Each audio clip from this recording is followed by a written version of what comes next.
Ladies and gentlemen, welcome back. And as ever, your host, the Sick Runner. Today, covering Ancient Gods. Never played this before. I know all the story stuff, but I never actually played it, so this should be fun. Oh, hey, it's the exact same thing we saw earlier. To become an unstoppable demon-slaying machine of pure destruction, you need to master your full arsenal. Each death has something to teach you about the combat loop. Yeah, piss off. We're probably going to cheat through this, by the way. I'm just going to be really honest about that. So I'm going to crank it all the way down. I love that. It even says, but more demons because it's DLC. They flat out admit that the DLC is higher difficulty than the main game. Sure.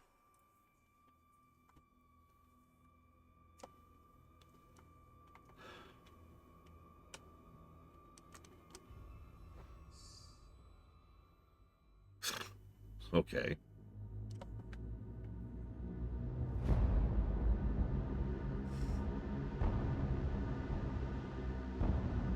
So yeah, that's what just happened. I'm not reading it out loud because it's what we just did.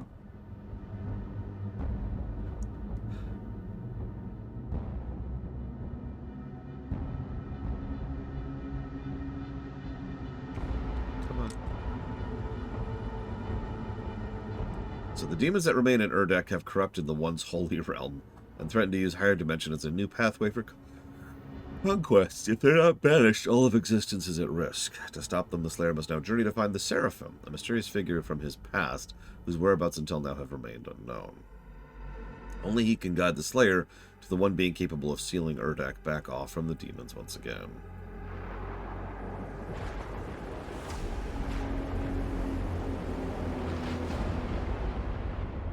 I knew it was here. Sir, weather's disrupting the signal, but we'll be able to teleport him onto the rig's main deck. Dr. Hayden, ready to launch the package, sir. Whenever you're ready. We cannot regain control of Urdak without the Seraphim's help. You broke the seal when you awakened the icon of sin in their world. The balance between their two dimensions has been broken with the demons now in control of Urdak. No, Linareth. Portal ready in 3, 2... Darren DePaul, Linareth.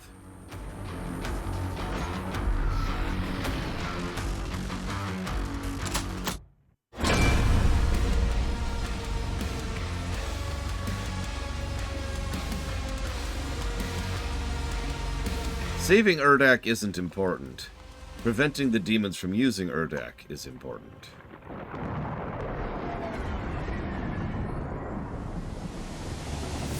Darren DePaul has very good range. So that might be part of what you're hearing, Linareth. The death of the Khan Maker was a necessary step in saving Earth from the demons. But it came at a price. Any other guns? Actually, I do. Holy crap.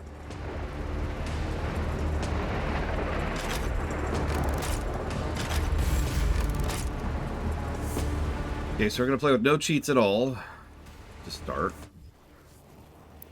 And then we're going to turn them back on, because of course we are. No, so I want this to be this one. There we go. The UAC won't hand over the Seraphim without a fight.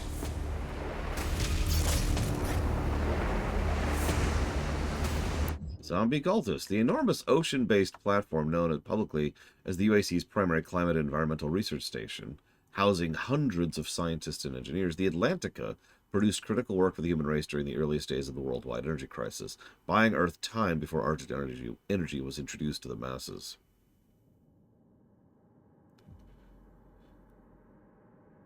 Okay, Rama. Are you on your phone, Rama? Hidden to all, even the workers atop the rig itself, was existence of a second facility below, cloaked in the depths of the enormous trench. This concealed structure houses the original body of the Seraphim, stored here after he entered our dimension and transferred his consciousness into a cloned body to move amongst humanity. Wow. Spoilers much. Not that we haven't already figured it out, but seriously?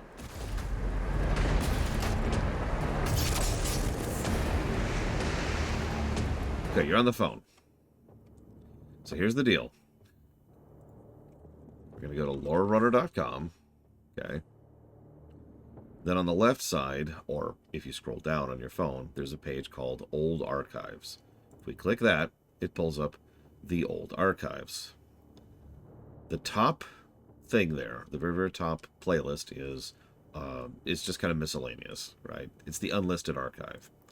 The second playlist on that list is the Premiere Runs playlist, all 706, I believe, videos in it. That's where Mankind Divided is, and where most of that stuff is. The one after that is the Classic Run playlist. Then, every game we actually had a previous review of is listed down below there in the table, going all the way back to 2018, which is Secret of Mana. Make sense? No, I have not, Act.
Yeah, I'm honestly probably never going to torture myself with that Hondex.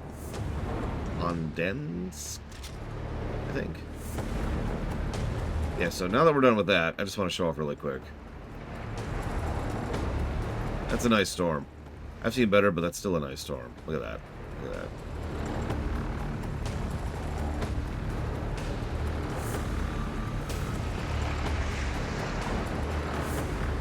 Also, the ships floating around it give a bit of a sense of scale, too, which is nice.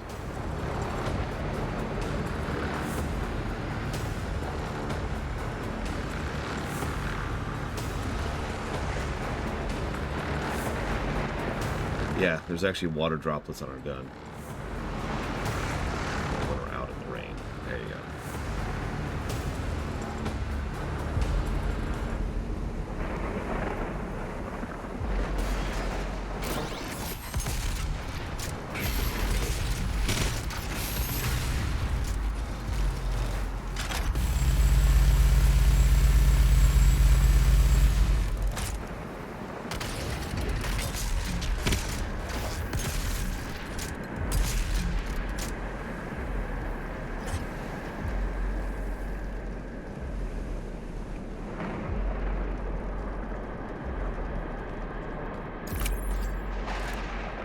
Just a key card, just hanging out there.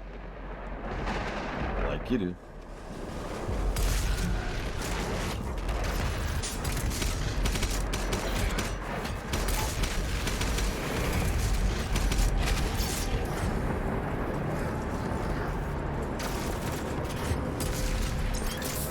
I don't think I believe you, Zach.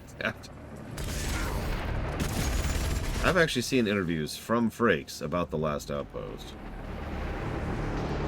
He was not particularly fond of that episode.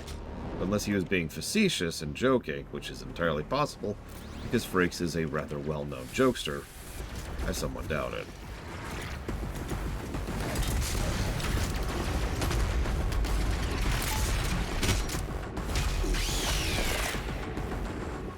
Yes, Lunarith requested that I turn down the volume yesterday.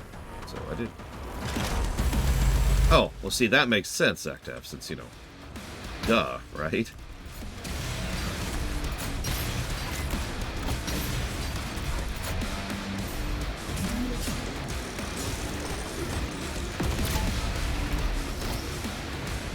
I mean, Resurgence is literally a sequel to Last Outpost. Of course it's going to be relevant there.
You know, the more you hype this up, Mr. Red, the more I know that it's going to be a terrible stream.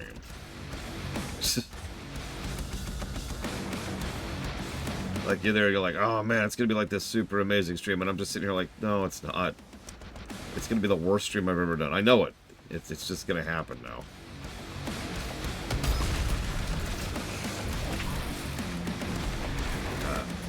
Game? Why do I have the wrong mod on?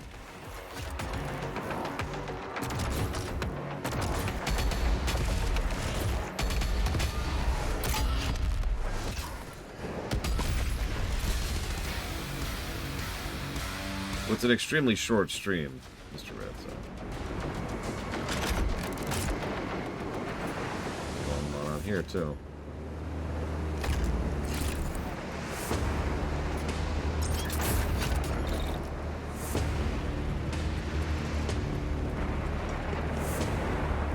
Hopefully we'll finish the DLC today.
Yeah, we really want to draw on ammo very quickly.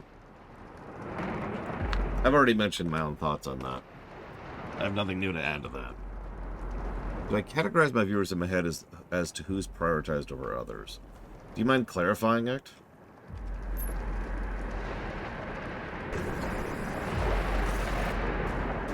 What do you mean?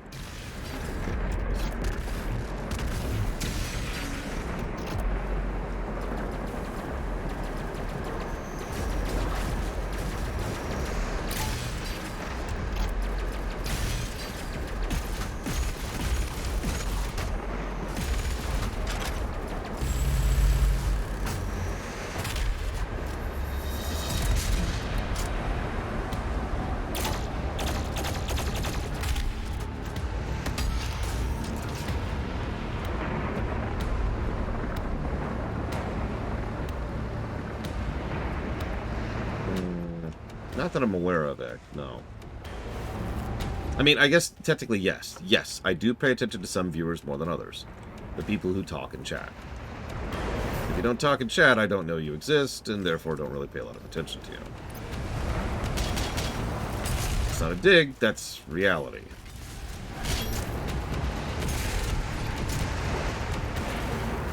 If someone uses all caps, I tend to ignore them. But that's just a general rule. That's a rule of the internet right there.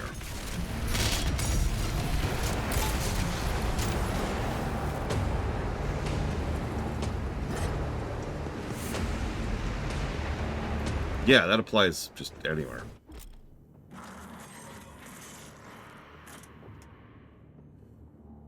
If you're a bot, you get attention immediately. Except not lately. Have you noticed the bots haven't been popping in lately?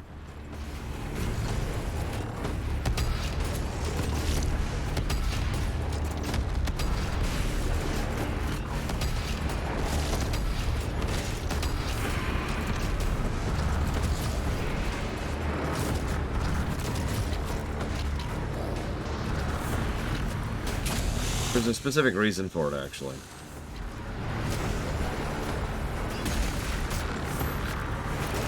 Would you believe?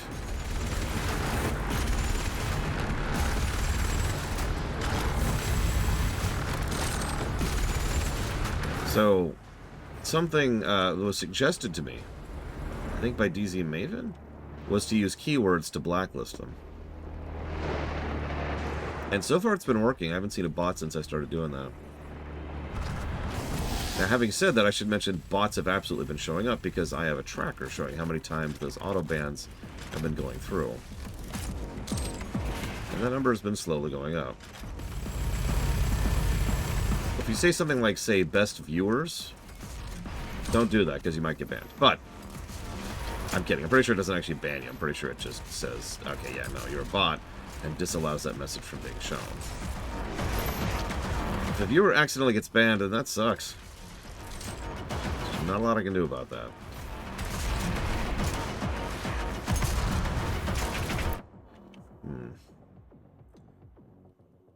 So, as you may or may not know, I'm not feeling well today. So we're going to take, hopefully, the last little in-between break I need to do. I'll be back in a minute.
I saw Zar's question. Zar asks, I can't unban them? Here's the problem. Let's say I accidentally ban you, Zar, and I don't notice. That's the important part. So, how would I then unban you, not knowing you're banned?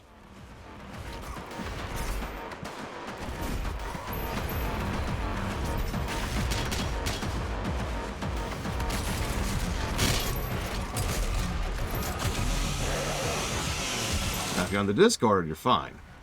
You just message me on Discord and be like, hey, and I'll be like, oh yeah, sure. Bzz. That's easy. Not everyone's on my Discord. I don't blame you. My Discord is too amazing to be joined.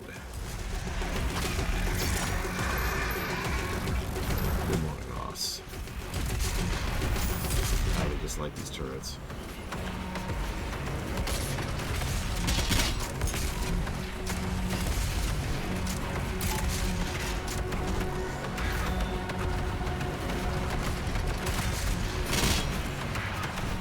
So there's this concept called enemy spam.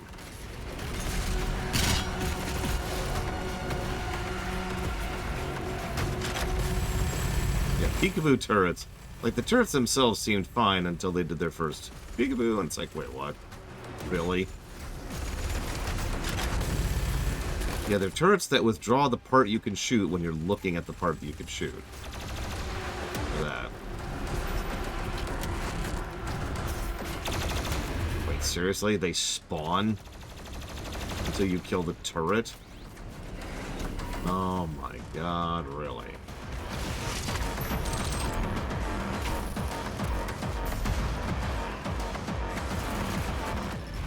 I mean, a Destiny Warriors game can do some cool stuff with enemy spam. But like...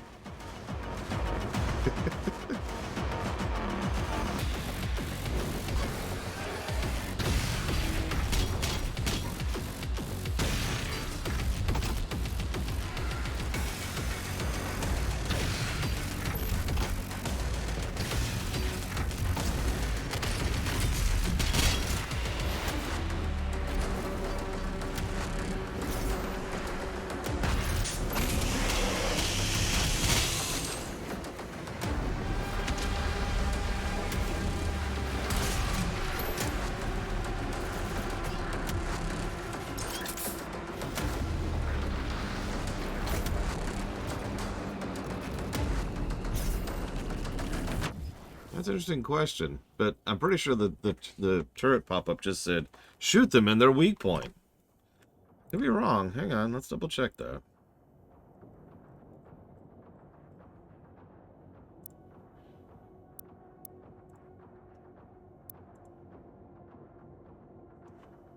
Shoot the eye with precision, bolt, and ballista. There you go.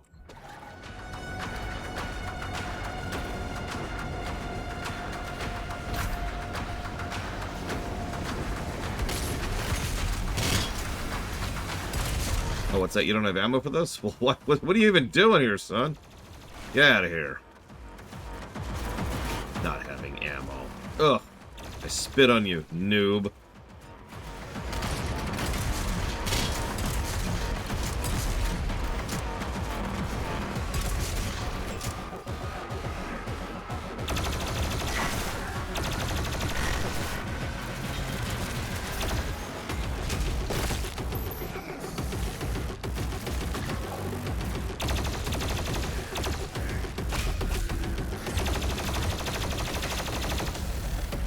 $17 hyperbolillion.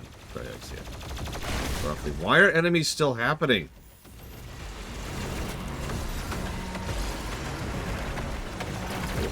This is like the 4th encounter in the game. I've been doing nothing but killing demons non-stop this entire DLC so far. What in the crap? How many of you ever saw my lore run of Modern Warfare 2? Or 3, excuse me, 3.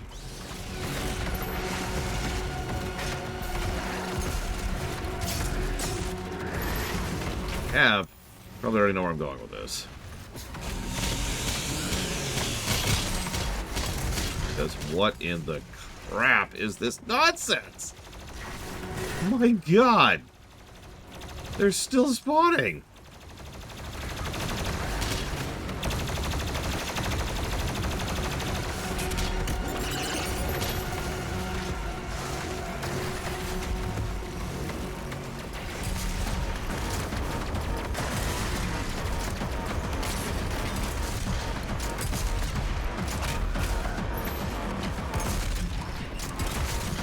the first stage.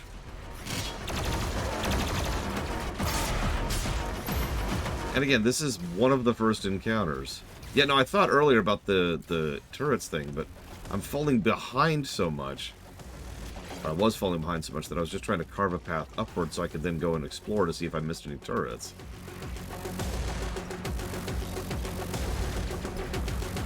Yeah, that's another thing. Maybe I've just been playing video games for 40 years, but... Excuse me, 39 years. But the older I get and the more I study video games, the more I start to contest the idea that DLCs have to be a higher difficulty. Right? Like, expansions do the same thing. It's like they decided to go ahead and make it so that you... it's like an automatic thing. They automatically presume that the difficulty has to be higher because it's a DLC. Nobody puts any thought into that. Nobody thinks about the impact or consequences of such an action. It's just, yeah, no. It's a DLC, so obviously it has to be more enemies. Obviously it has to be harder.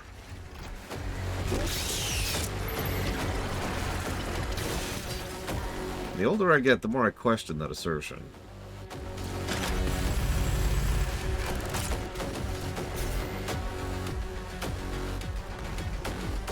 Like, I'm already bored.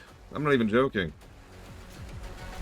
Yeah, XCOM 2 is a perfect example of this. Oh, it's a DLC, so we gotta up the difficulty. Which is even weirder in that game, because it's like...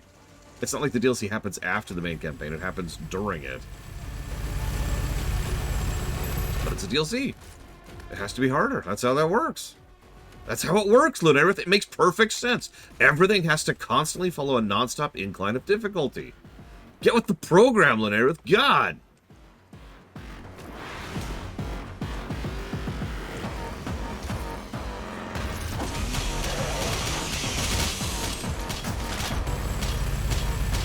That's another thing. XCOM's difficulty is literally randomized. You remember the bears, right, Ross? Okay, yeah, no, there were no additional turrets. They were just a billion, trillion, quadrillion enemies. Hey, Adam Suda.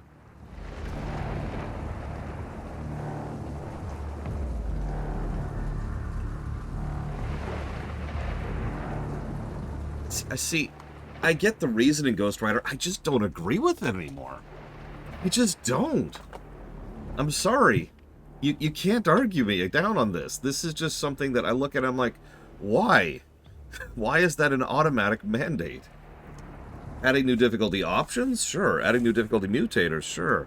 But this is not a new phenomenon. Have you ever played Warcraft 2? For those of you who haven't, just all of you, in Warcraft 2, that game is already extremely hilariously unbalanced, to the point where its map design is actively terrible.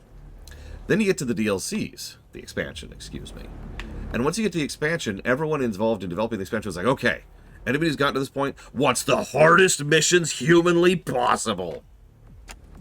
And it was a chore. It was just a slog getting through the Dark Portal. Beyond the Dark Portal. And I should mention, I have never beaten the expansion of Warcraft 2 without cheats.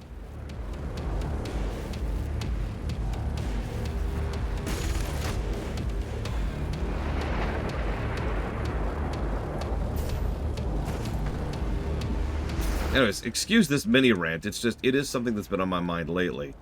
Because it really is this sort of artifact design. Because there's no questioning it. I think that's the thing that's bothering me the most. It's just such an automatic presumption. Of course the expansion has to be harder. No, we're not going to think about it for more than 5 seconds. We're going to do it this way because tradition. Because tradition dictates that this is the way it's done. And there's no reason to question tradition.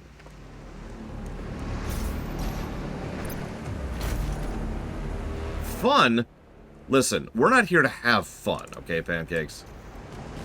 That's not what this is about. This is about beating your face in with a rusty shovel and thanking them for the pleasure of it.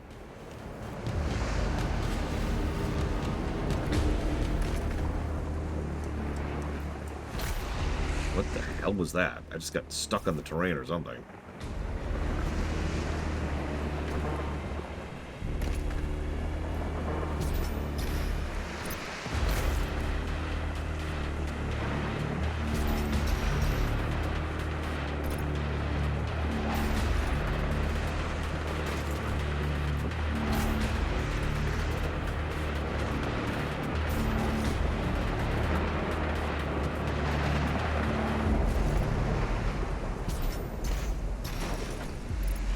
Oh, there it is. God, I did not even see that.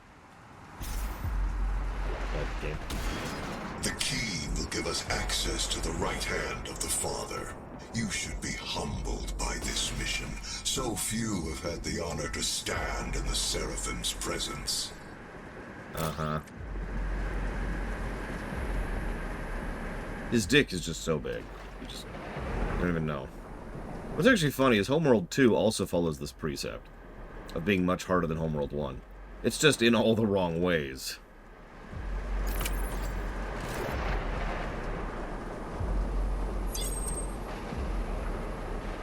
Listen, we're not here about making games fun, okay? Oh my god. Do I have to fight you? Looks like no. Let's get out of here.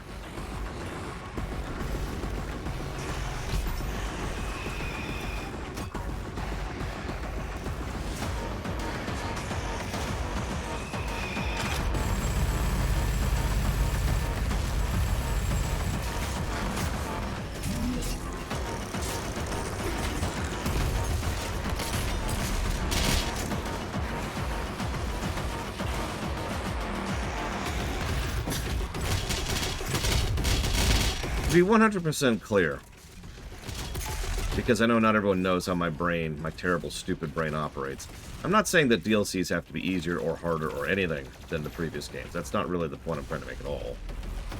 What I'm trying to make is that, by all accounts, no developers even question. They don't even bring it up at the meeting. It's not, what should we do with the difficulty of this DLC? It's, how do we increase the difficulty of this DLC? And if you know anything about me, you know I am extremely anti-tradition.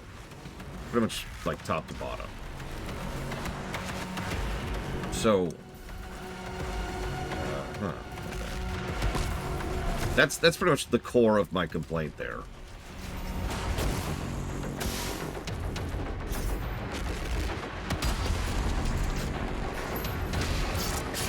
Yeah, tradition should justify itself. If it doesn't, why does it exist? If a tradition cannot withstand scrutiny, then it does not deserve to exist. Now, that's not to say all traditions don't withstand scrutiny. We use round tires for a reason, as I like to say. But there's reason for that. We don't use round tires because tradition, we use it because it works.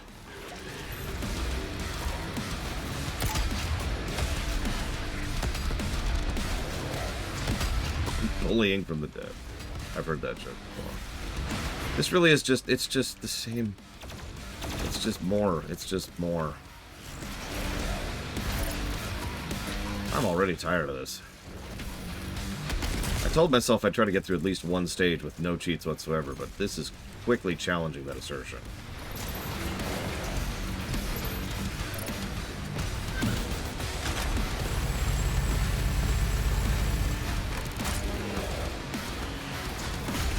I was say, how long have we been on this arena? This one screen.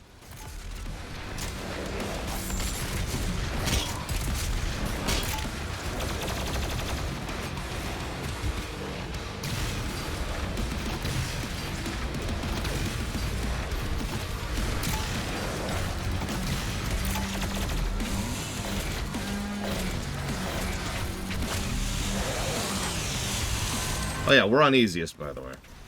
Of course we are. I'm not that stupid.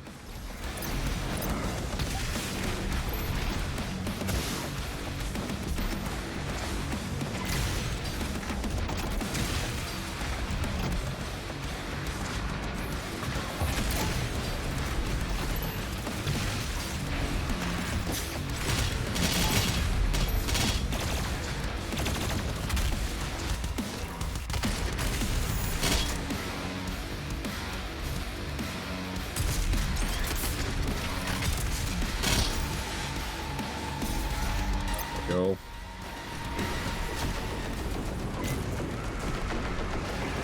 Gonna go more than 5 feet.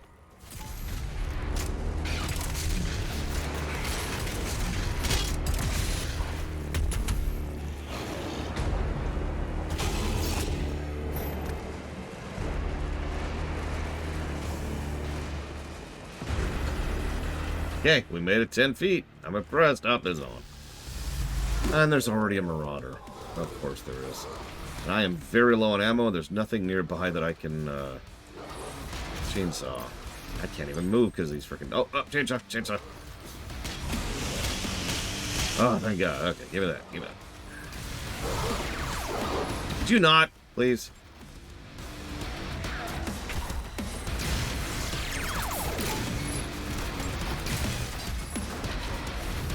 Dude.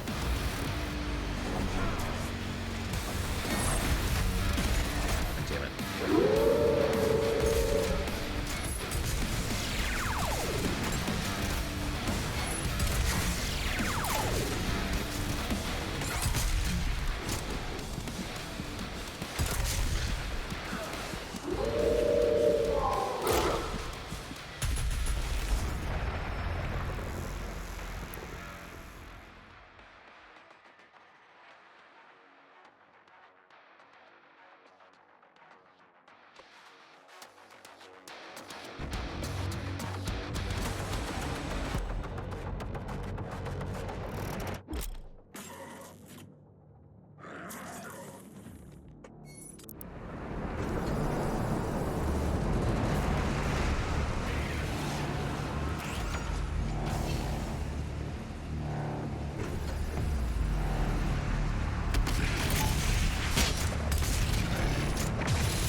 That's why.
Do you mind?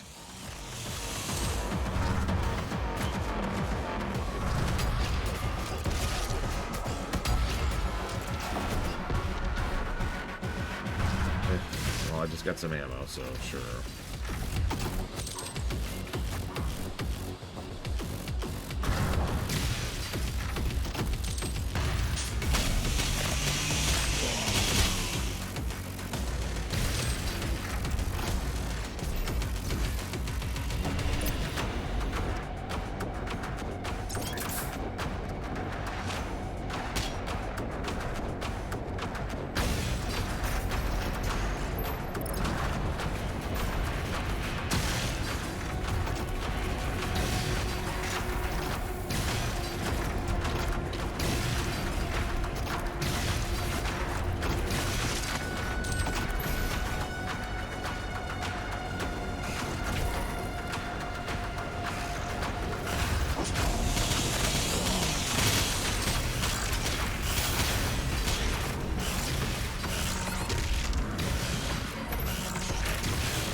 How far in is it, Dante Bronson? Just for my sake.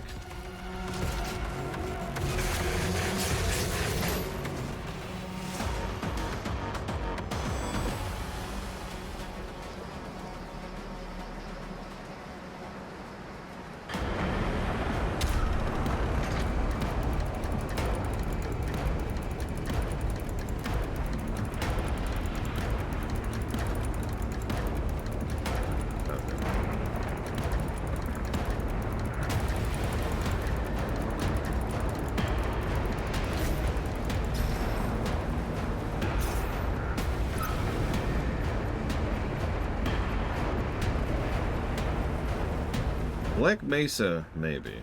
I've seen a lot of people say Half-Life 2 will. I suppose we'll see when we get there. We actually have played Black Mesa before.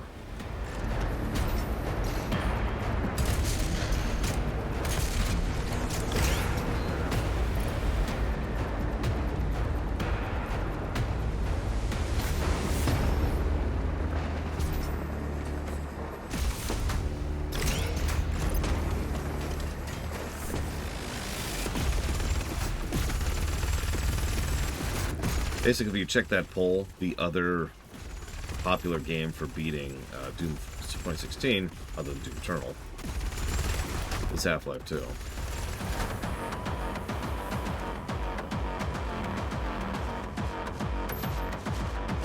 I have no idea. We've never reviewed Half-Life 2, not at any level.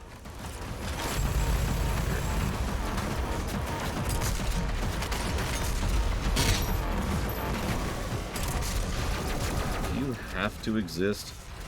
Like, is that your job?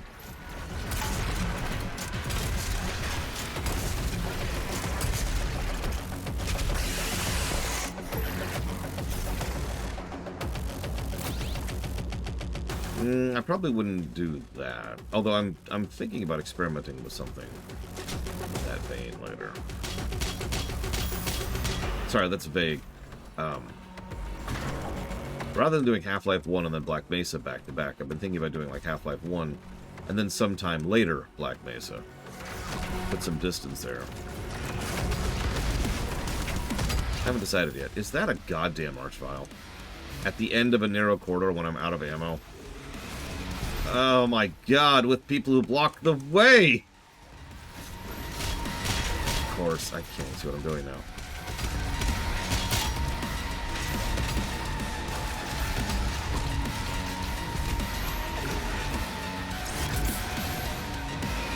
Do I have any BFG ammo? I do.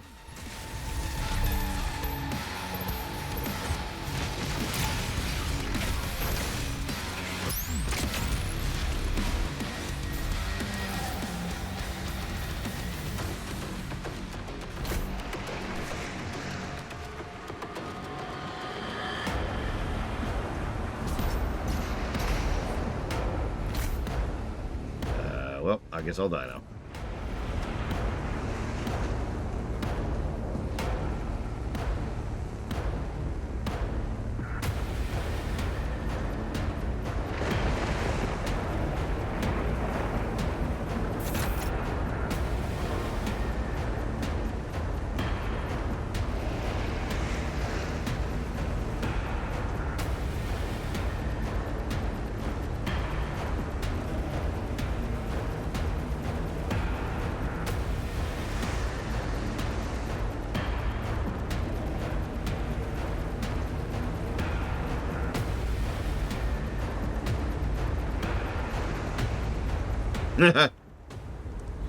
I mean, we already have mentioned that Doom Eternal was a reaction to Doom 2016, so it makes sense that Doom Eternal's DLC is a reaction to Doom Eternal.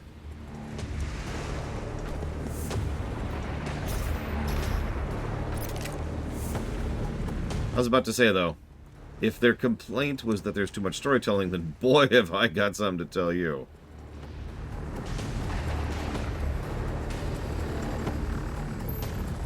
Spoilers, a lot of the greater lore of this setting doesn't even show up until these DLCs. I've actually already referenced a few things. Okay, what extremely obvious thing am I missing? There's always something extremely obvious every single time.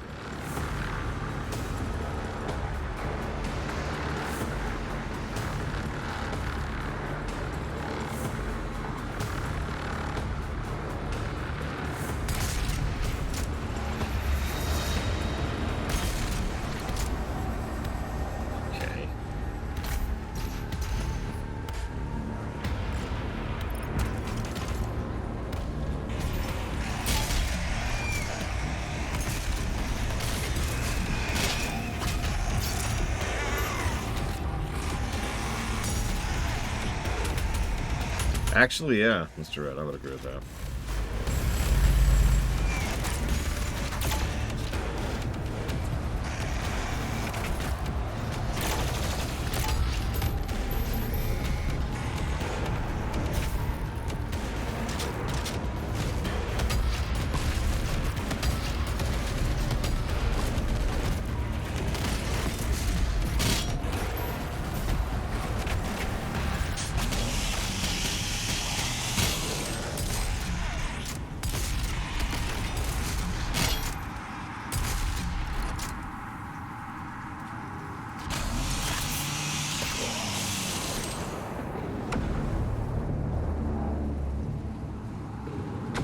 This gets into one of those interesting things about reviewing a game. I like to call it the green shirt problem. I hate this shirt because it's green. Yeah, I love this shirt because it's green.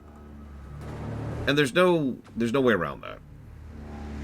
There's no actual bypassing that particular problem.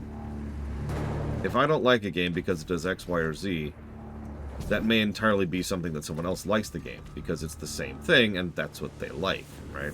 Because it's green. You get it.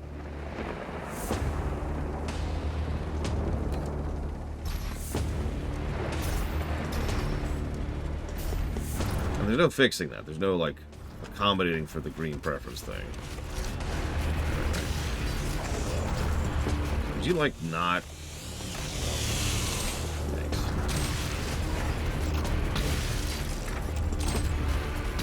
If you like turquoise, well then you probably don't like this. Because it's turquoise and not green. Yeah, actually, the ancient cave. This is one of the reasons I try to be specific about explaining why I give a negative or a positive. You could look at the overall golden number, and indeed that's what the golden number is there for. But if you disagree, well, A, that's valid, but B, you could look at the specifics and see why you disagree.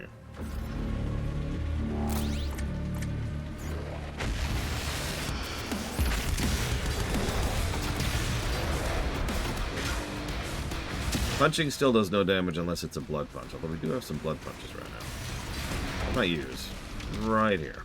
Okay, those did absolutely nothing, but they exist, and that's the important part.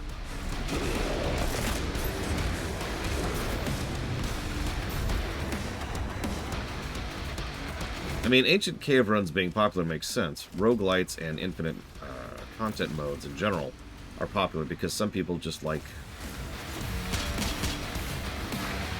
How do I say this without sounding insulting?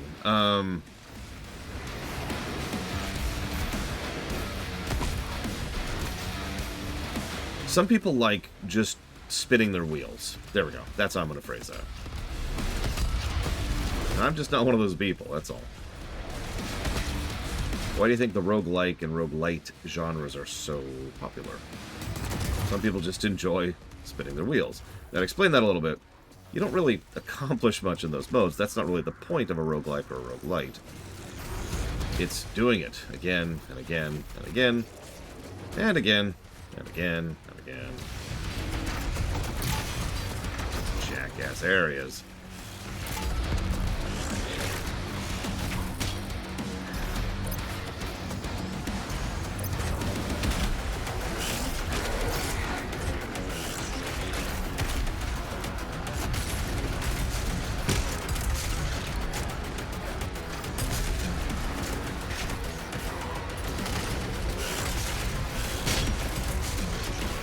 Obviously, that doesn't apply to all... Oh my god, can't even move! All roguelikes, or rogue whatevers.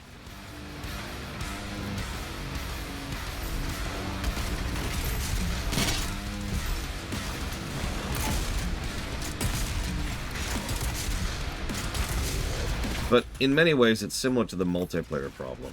If you could call that a problem. I'm out of ammo.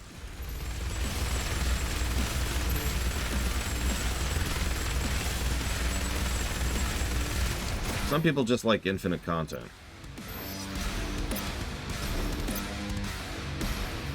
And I'm just not one of those people, you know?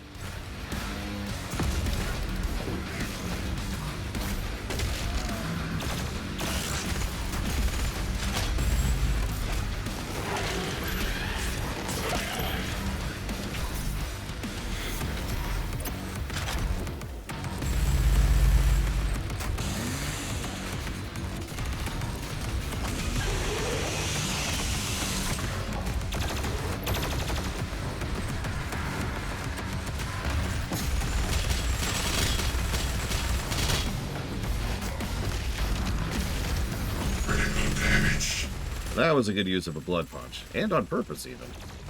Shockingly.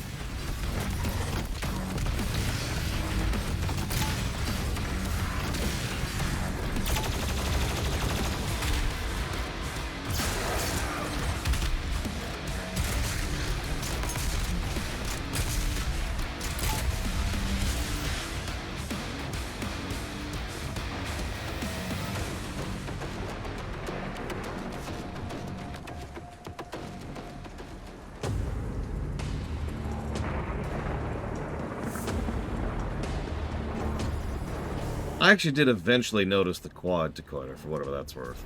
But yeah, I didn't notice it immediately, because it was just like, oh, it's up there.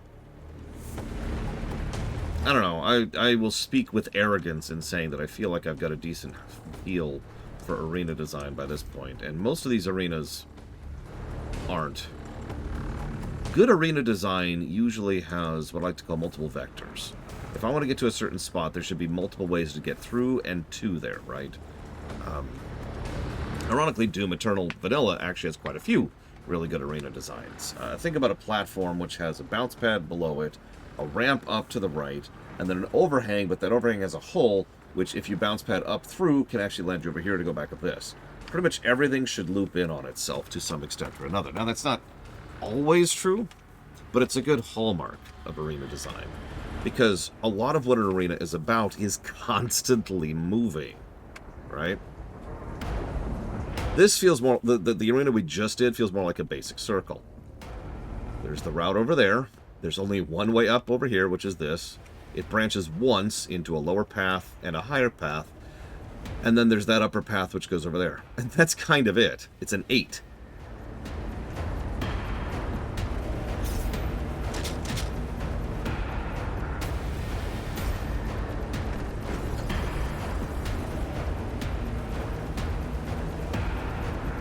Doomslayer, sir. The Seraphim's key is close. I'll mark it on your HUD.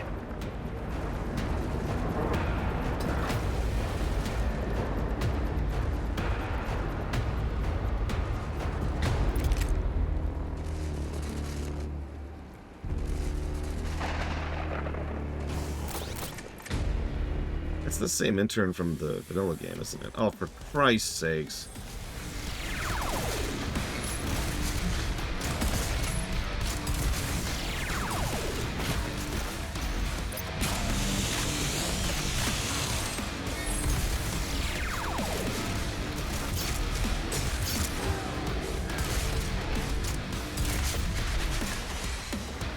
Apparently he's interning for us. Yes,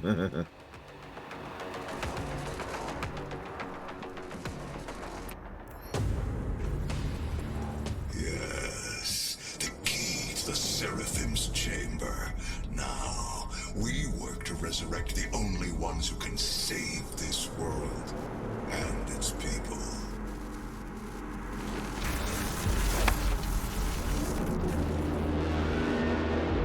Warning. The Seraphim's chamber key has been removed. The Slayer has the key. This facility will self-destruct in 5, 4, 3, 2, 1. Goodbye.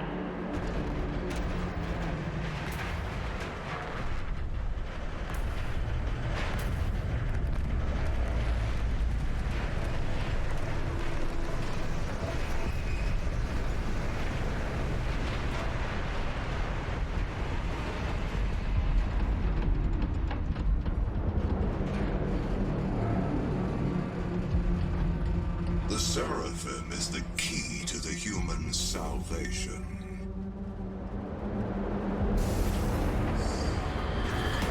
We are leaving! Sorry.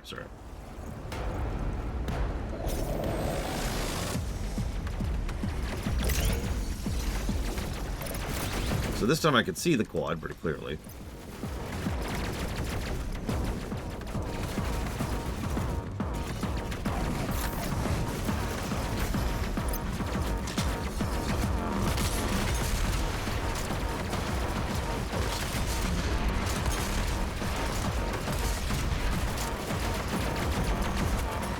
Please.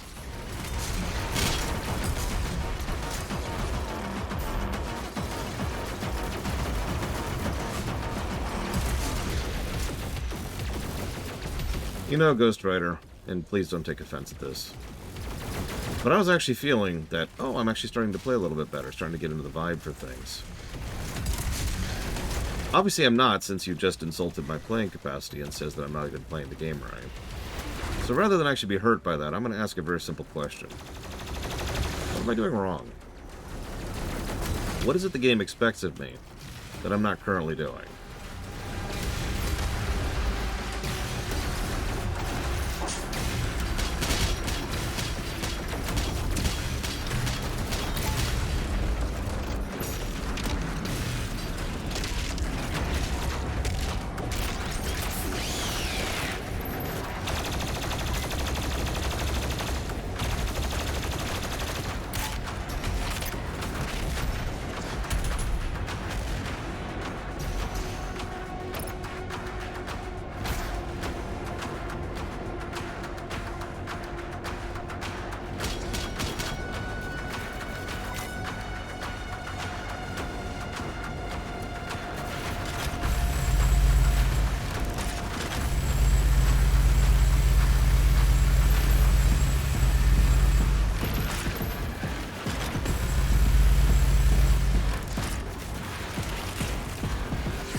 Awesome. There he is.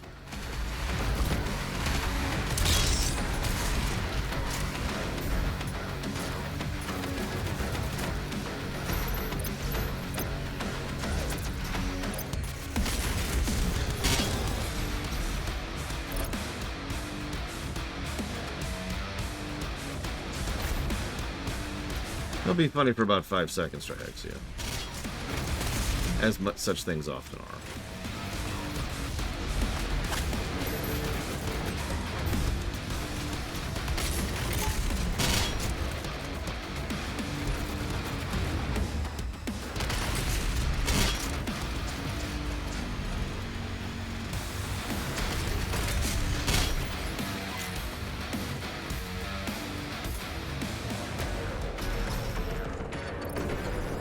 So what did I do wrong in that fight? Like, I could dissect the fight of what I was just doing there. There was a lot of decision-making in an extremely short period of time. I had a brief moment where I was stuck on this terrain, right here. And I had a brief moment where I was having trouble locking onto someone above me, but other than that, I saw no mistakes in what I just did. I was constantly switching between weapons, making sure to constantly use the mobility available to me, including not only the dash, but also the grapple. I was constantly ensuring that I was trying to use my grenade launcher and my blood punch. I was constantly using the kills and the flamethrower. So what exactly am I doing wrong?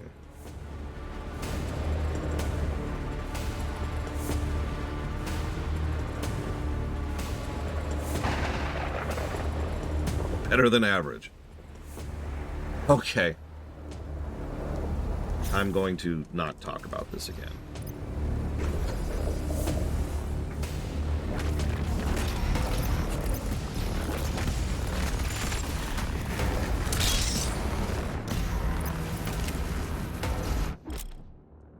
Thanks, game.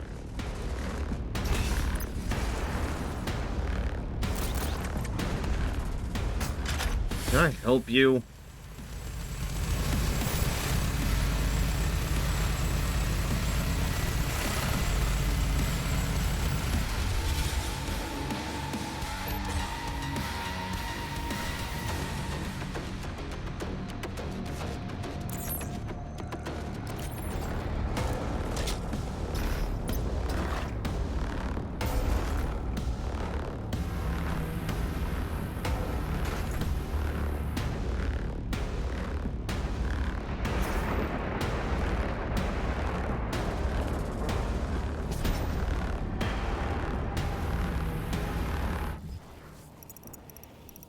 Still love these maps.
Ah!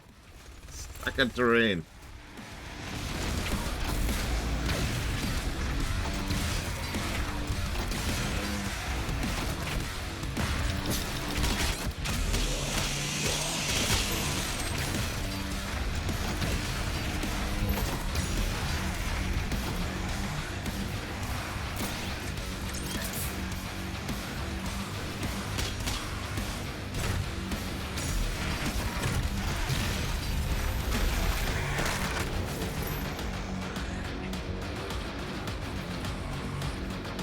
Torpedo? What? Either way, I have no idea, Zactap. I've never seen Spy Kids. Any of them.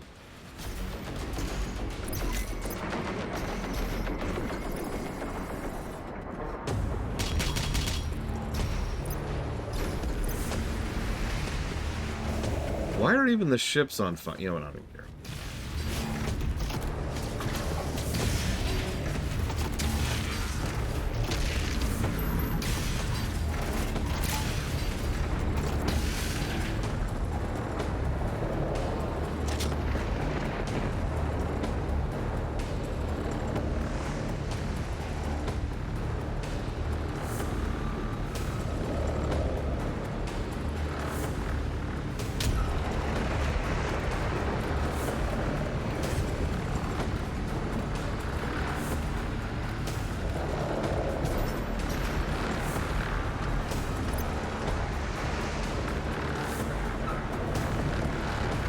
Oh, we can move this time. That's interesting.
Wait, really? Back here?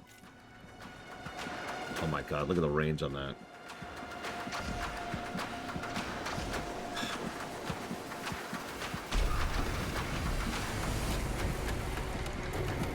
Divine intervention, Trihexia.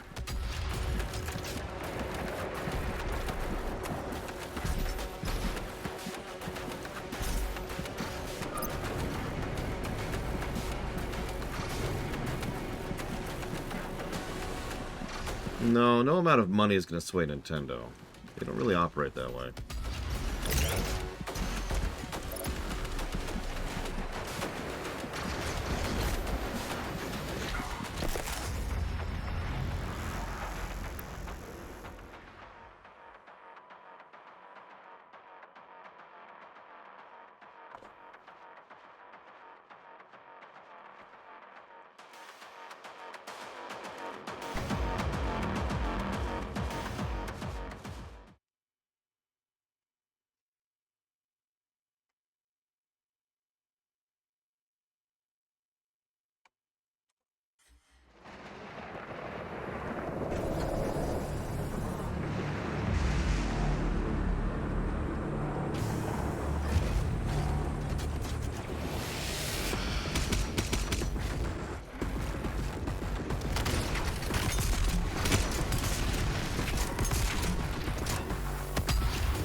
That's why I was trying to get away from them as quickly as possible to go there.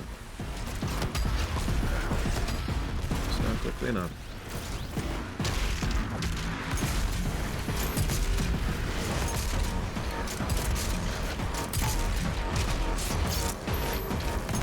Sure, Act. What do you got?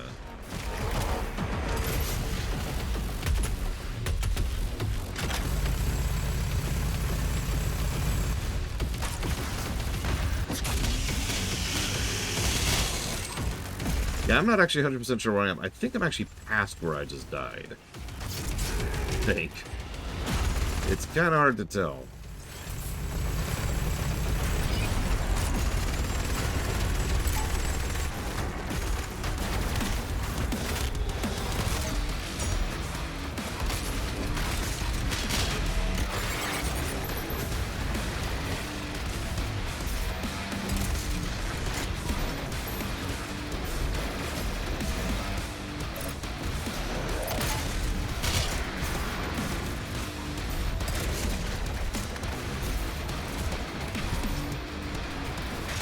Over the fence! Jesus Christ!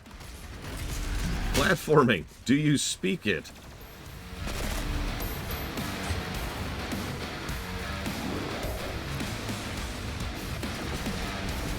Sure.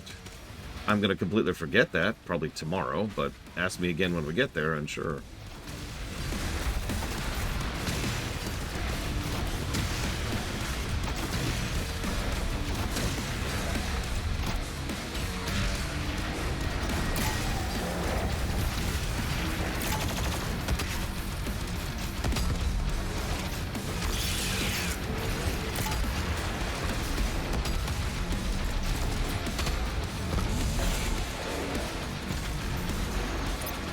We used the Crucible to defeat the Icon of Sin, remember?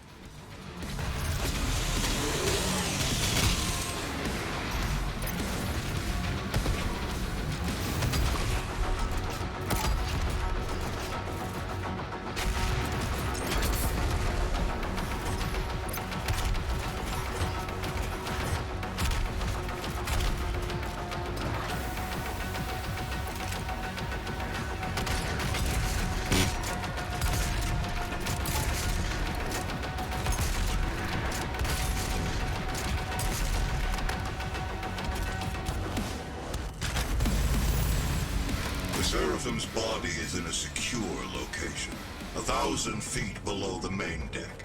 I've marked the best access point. I imagine the DLCs will give us some new kit. I mean, I'd be shocked if they did. I need a minute.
I mean, it can't just be me, right, Ghost Rider? I can't be the only one who finds that statement insane, right?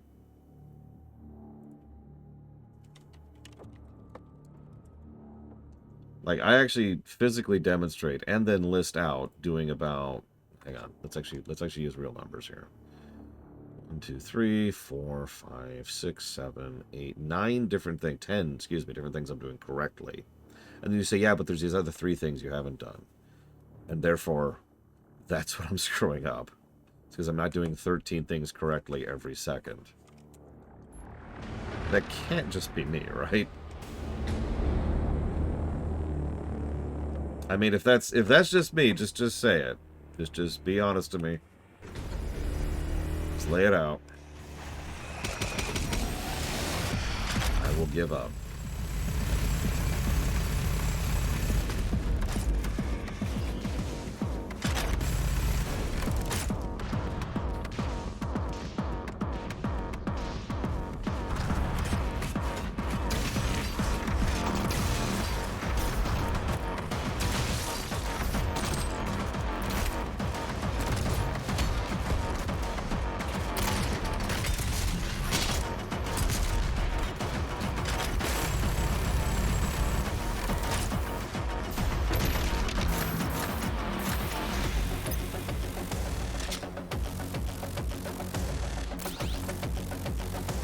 In the interest of honesty, the biggest thing I have trouble with, and I've noticed this myself, is that is the blood punch. I don't really have a good answer for why. It feels very contradictory to try and glory kill an enemy in order to instantly kill them. And I know that sounds like a strange way to say that, but for those of you not aware, the button to glory kill and the button to blood punch are the same button. I wonder if we can change that, actually. That's a valid question. But that's the biggest reason why I have that hang-up, is because in my mind, nope. Melee glory kill. Yeah. is in my mind, that's the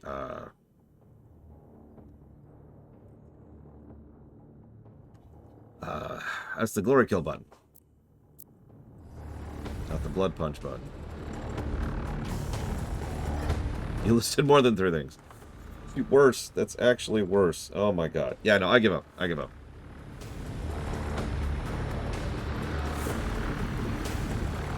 Should just go kill myself.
The Seraphim was the loyal aid to the Father. You and every human on this planet owe your reality to them. Uh-huh. That would be funny. Soma did come out before this, didn't it?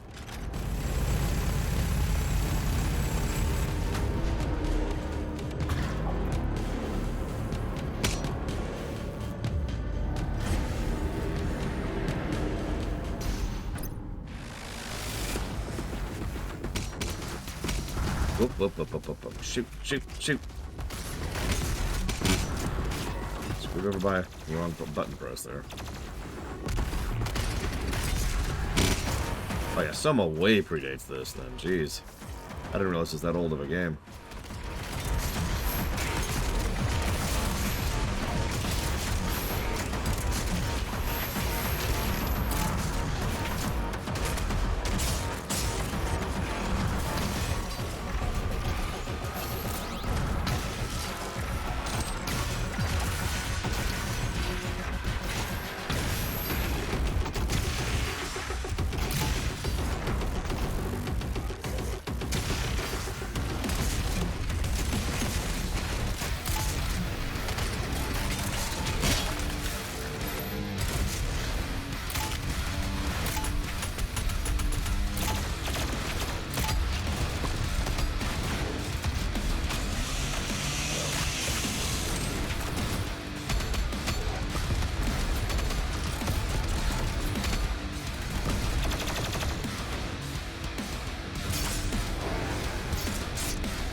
I mean, demons in general use teleportation to get around, so that makes sense.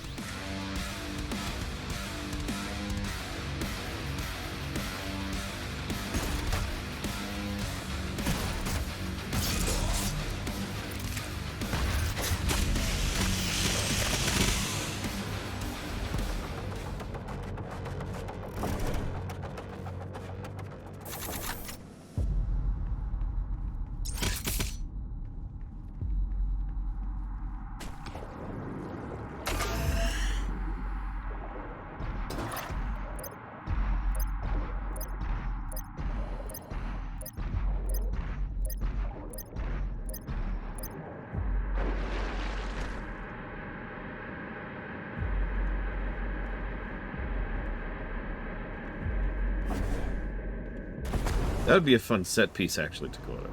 Like, maybe that's how you first enter the underwater section of the stage, as a cyber demon warps in, attacks you, and then, you know... The Seraphim's chamber is close by. Oh, and to be clear, I don't want you to, like, lick my boots or lie to me, Ghost Rider. It's just, I cannot put into words how discouraging it is to be told that, hey, you're doing really, really, really well, but actually you suck and you're still not doing it properly enough. you know? In fact, I was actually thinking about this.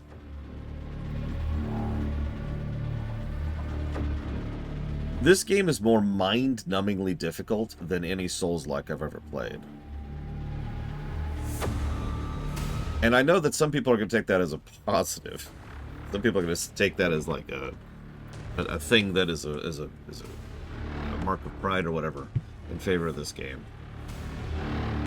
But it's just interesting to think about. Hi, Salvacom. So far, I think it's mostly my fault in that I haven't really been plugging the genre thing as much as I can. And I will continue to plug it as we go, see if anybody actually keeps doing it. Answer your question on Discord.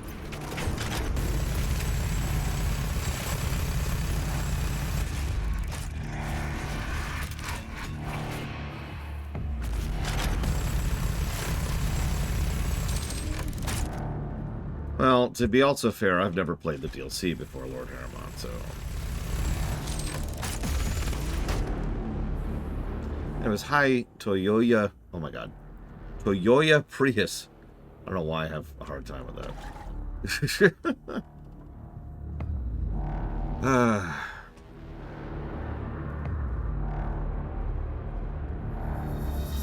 That is interesting that you say I need to use the meat hook more, because it's something I use constantly.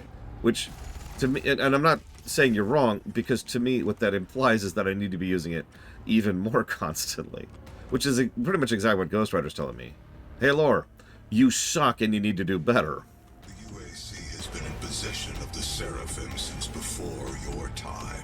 It is a relic from their past, the organization's most closely guarded secret. Of course. I actually had the wrong gun equipped. Oh my god, two of them. Two Marauders.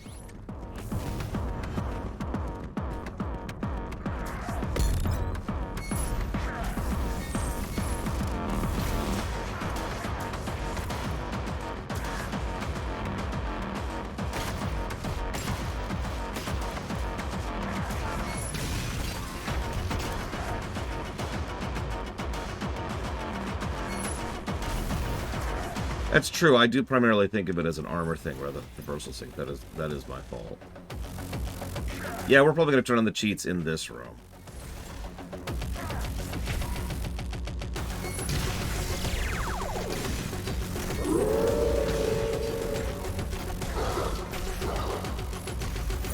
I think it's because the devs hate me personally. I think that's what's going on here. What it?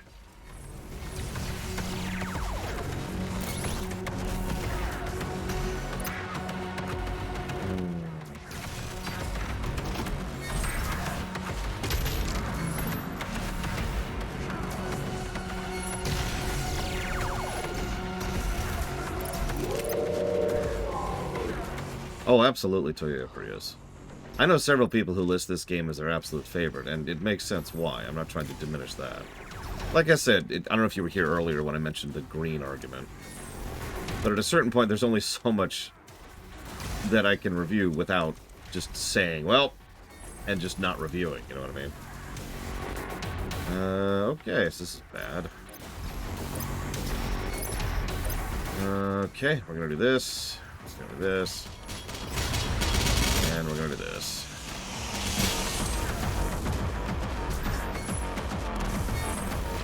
So over here. Miss horribly. Miss twice because I was getting staggered by something.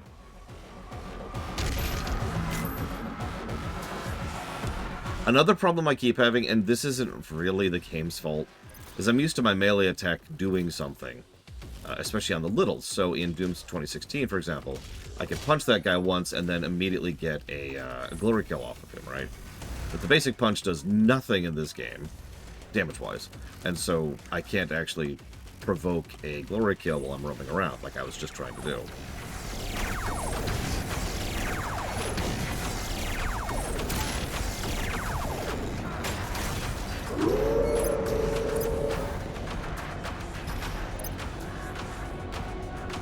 Sorry, I don't mean to sound too defensive. I am admittedly having an extremely bad day regardless of this game, because, you know, I've had like a 3-day migraine, which I'm still recovering from.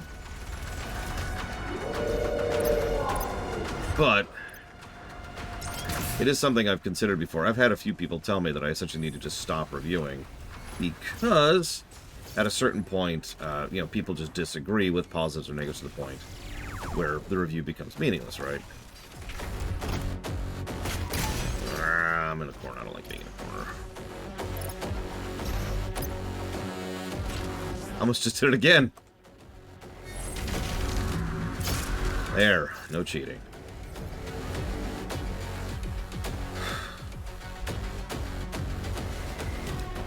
Now is when 3 spawn. Because that's what I'm expecting to happen here. I am actually shocked that's not the end of the encounter, though, legitimately.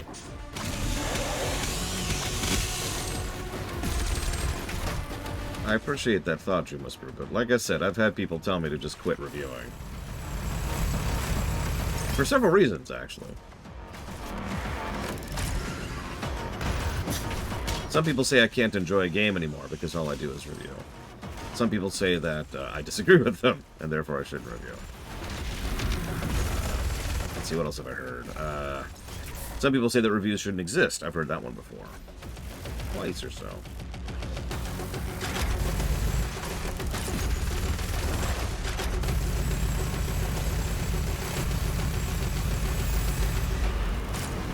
I've heard some people say I shouldn't mislabel my reviews as objective. Points if you get why that's so funny.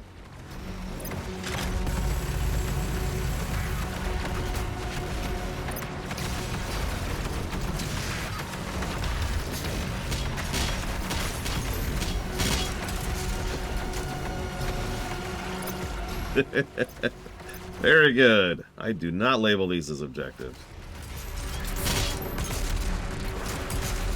I'm not sure anybody does. Well, I shouldn't say that.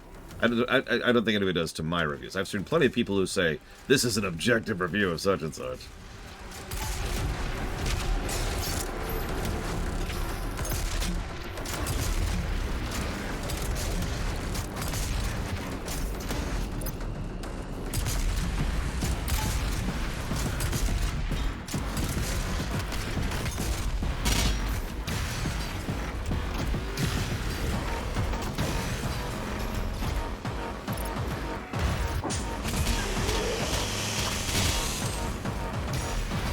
I think, if I could speak philosophically for just a second, I think when people say objective, what they mean is more valid, or just more. Here's my more review. Here's my should be considered more review, right? You know what I mean by that. It's the same way people use the word war crime. When they say war crime, they don't actually mean a war crime. What they mean is a crime that's worse. It's more, right? Shouldn't gesture while I'm doing this game.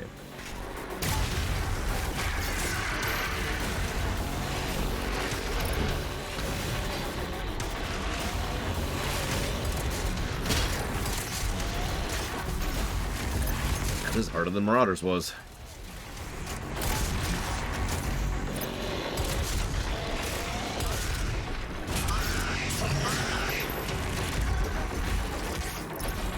I mean, part 2 has the final boss, which...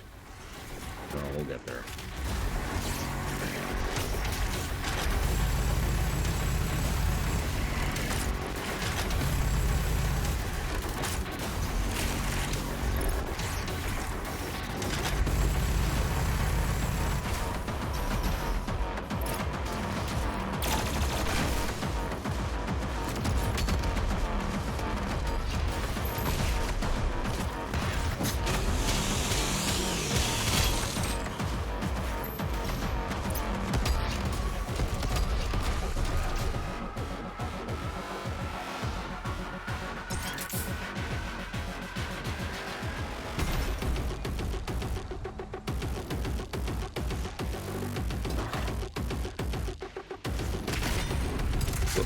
Out. Ah!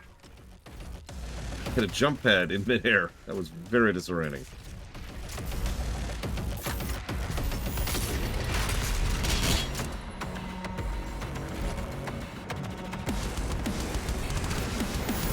Another wave?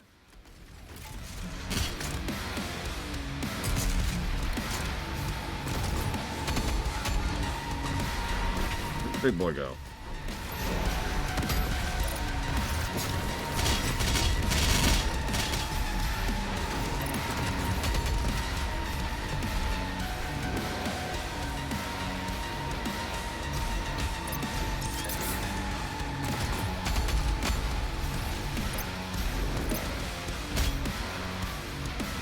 Oh god, Toyota Prius. Just tell me this. Is it in part 1 or part 2? Give me some kind of advance warning. Help me out here.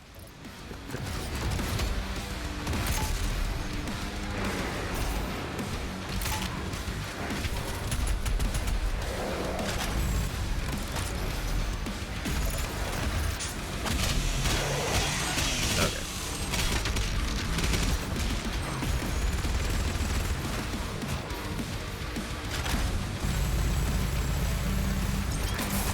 And there's another tyrant.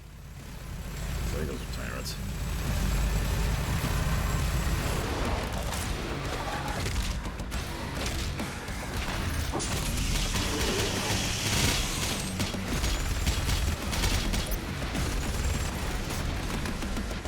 Okay.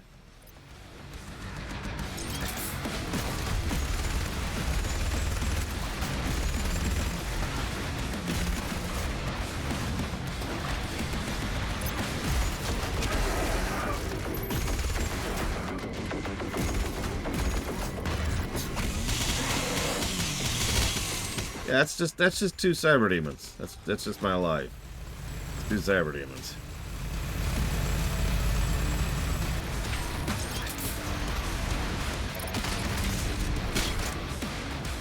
Maybe it looks like they're kind of stuck in the middle, because you know they're chonkers.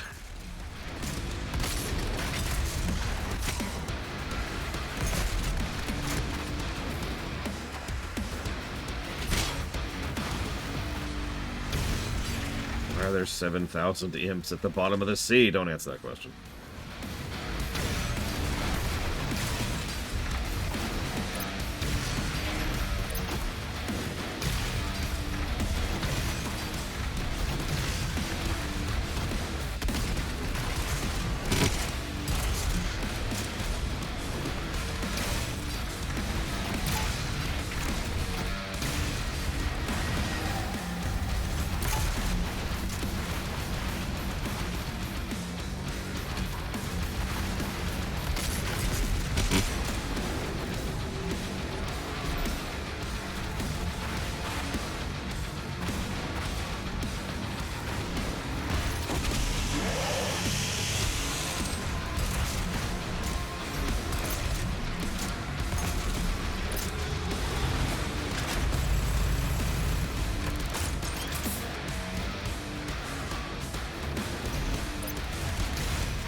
Feel my aim getting worse as my hand's just getting a little bit tired.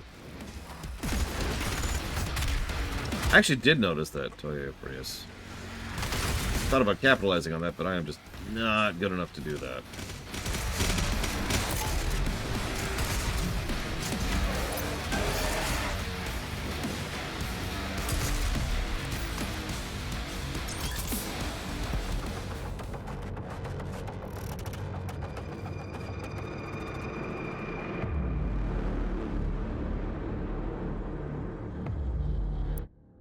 Random idea.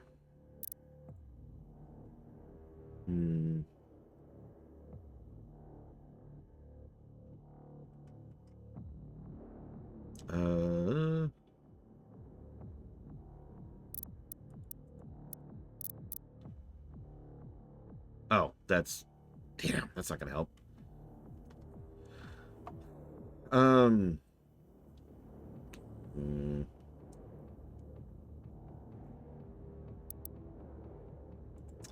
Down on 7. Or 8, excuse me.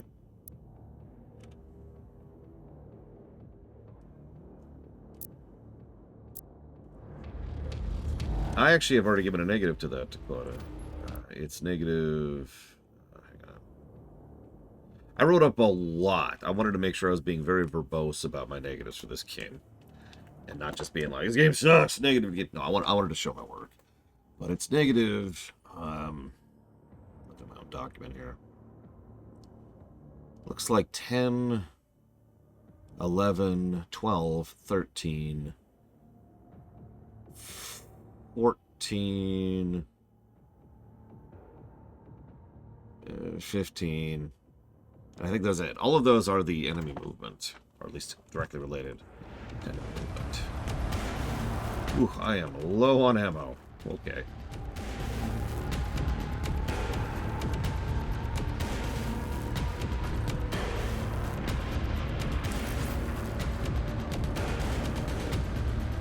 I think we're done with level 1. Jesus Christ. Ooh, no cheats. Your power. It was divine intervention.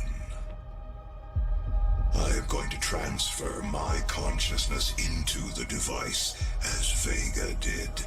I am here to help you, as I have always. Yeah, I know, it's the most pathetic thing possible. I scribbled a crayon drawing. They will fear you.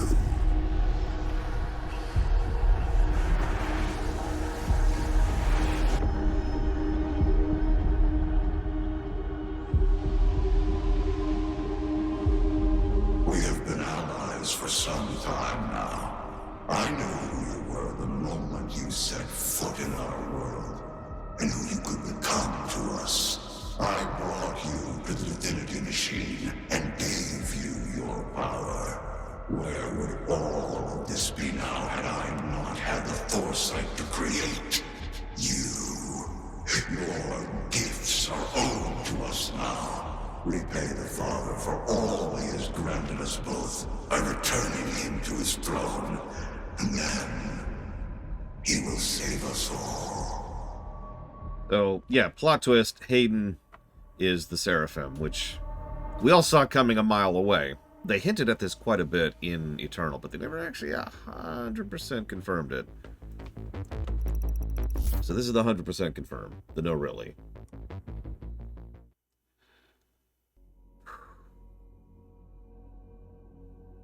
I'm exhausted. That was an hour and 40 minutes. Okay.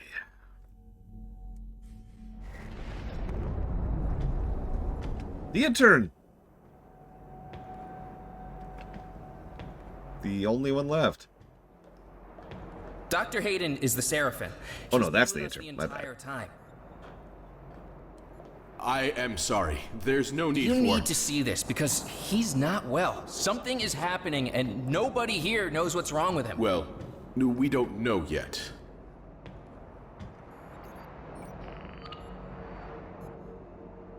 The Father's life sphere sits atop the Ingor Sanctum, located in the blood swamps of hell. My body is undergoing rapid transfiguration.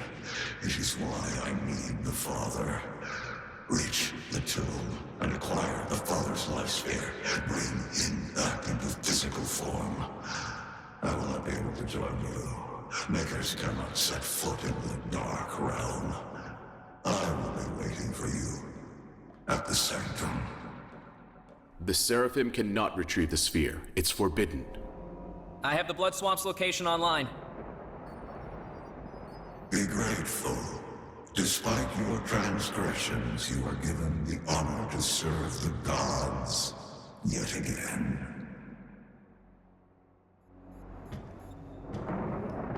Uh-huh.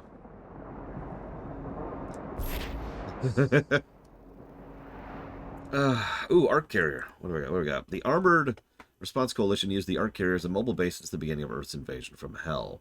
The carrier was designed by Dr. Samuel Hayden himself after worldwide defense systems began to fail, and Resistance leadership eventually became entirely localized aboard the ship as it traveled the globe, attempting to stave off the forces of the Dark Realm. Though capable of long-range cannon bombardment and the launching of aircraft, the primary use of the ship was as a source of much-needed strategic intel for the ARC. And it also looks badass. I mean, let's be honest, that's what really matters here, right? Okay.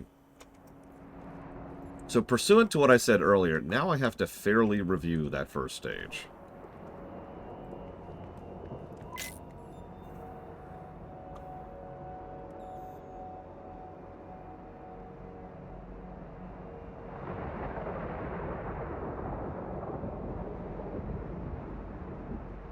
I was actually wondering why there's no refills here. Or just like a scripted refill or something. Brilliant. How many is a brilliant?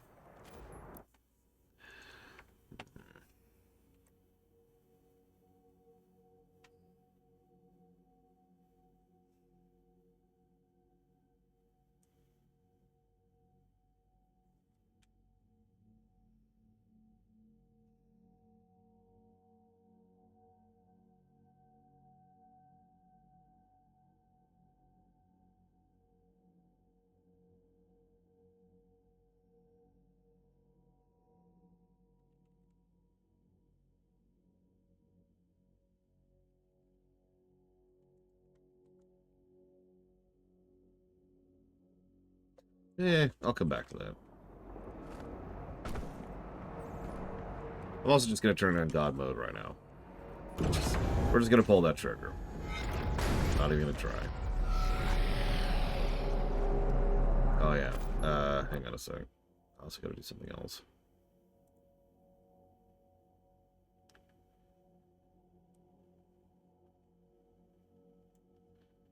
What visiting, Dream Whisperer? There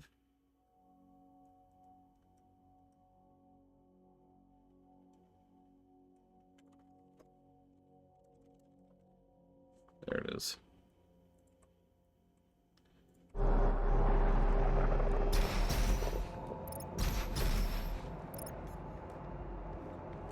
Oh, sorry, that is a good question, Ghost Rider, which unfortunately I am not qualified to answer.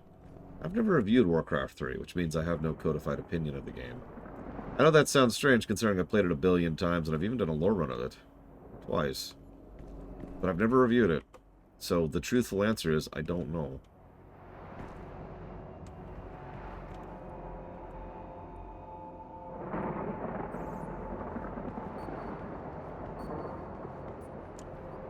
I will confess I have no particular memory of being soft-locked at any point in time. Soft-lock's the wrong word.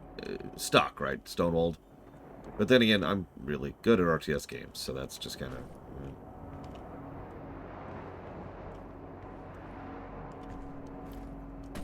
I do agree the armor changes were to the worse. I stand by that firmly. And not just because my favorite strategy was completely invalidated by them. Reforged. So, two problems with Reforged. Three, actually. First, it's before the Oblivion line, and therefore does not count. Second, and more importantly, Reforged is Reforged. Dope Chan? What? What? Dope new flavor. Hellfire Cherry, Lava Melon, and Radioactive Lime.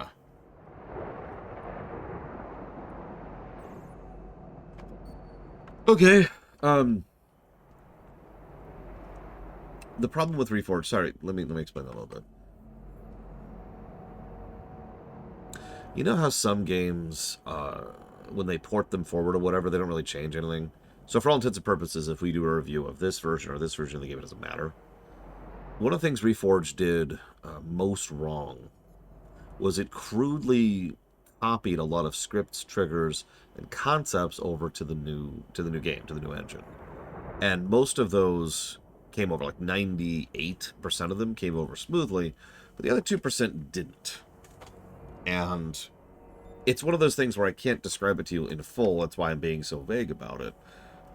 But imagine, like, if in a specific mission, it tries to spawn a footman in the wrong space, and so that completely changes an entire encounter, which then changes the timing on a wave, which then changes the whole mission, right? There's a lot of domino effect in terms of Reforged, with regards to how certain things just don't work right. Yeah, Homeworld Remaster.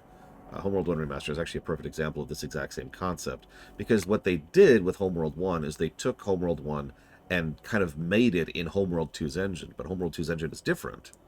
Just the way fighters work, for example, or the absence of a fuel concept, little things like that. So I'm hesitant to use any review of Reforged as valid for that reason alone. The final reason, though, the third reason I promised you 3 reasons is I don't remember there being a difficulty bump in Frozen Throne. Now, again, I blame the first reason for the third reason. But it's hard for me to comment on something when I don't know a thing exists, which is why I'm trying to be like, oh, because the truthful answer is, once again, I don't know. The Blood Swamps.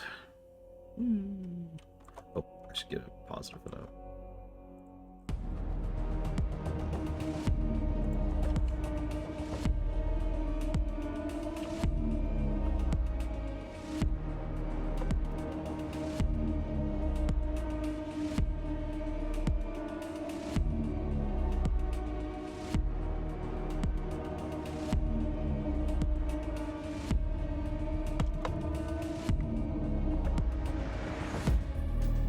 What's the name of the level I just did? Atlantica. Yeah, they've actually referenced the Blood Swamps a few times. This is the first time we've been there. So, I've actually been asked what I would do to change this game several times, and I would love to hear Toyoyo's thoughts on this. If you're still there, if you're still bothered to listen to my worthless ass. If I could only make one singular change, the biggest thing I would change is I would make it so that monsters no longer have collision. Which I know sounds like a very, very minor change, but it would completely alter how you can navigate through a given arena. And it would prevent certain aspects of body blocking, or the disorientation when you're stuck in melee, or getting locked into a particular thing, or being knocked around the arena, stuff like that. Just allow you to run through or dash through the enemies. I feel would really smooth things up a lot. I see your mission objective states that you're going to destroy the sphere, not retrieve it. That is not, sir, what Dr. Hayden, the Seraphim, has requested of us. You.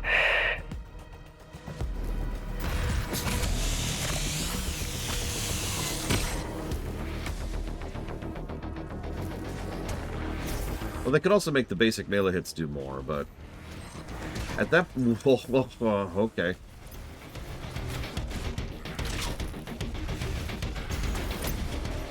There are demons down here for a place that shouldn't have any. Hello.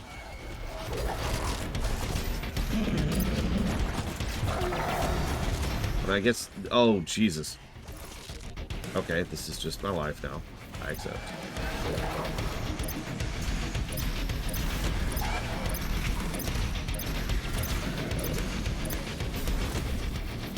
No, I didn't put my roof.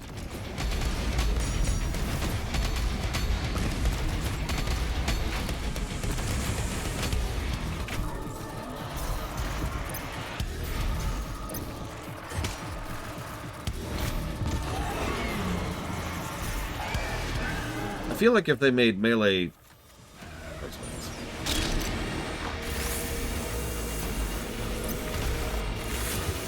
Oh, right. We have God mode on now. Do we? No, we do not. Oh my god. God mode is off. Ah! Ah! Run! Run!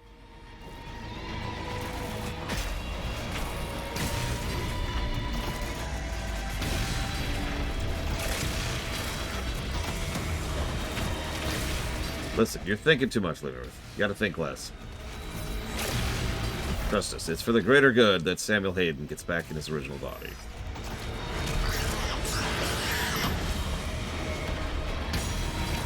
Oh my god, that's a concept.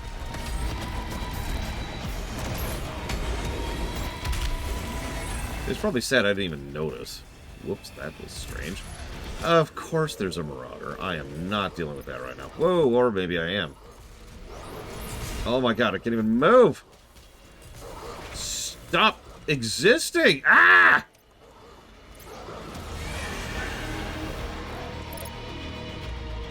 God.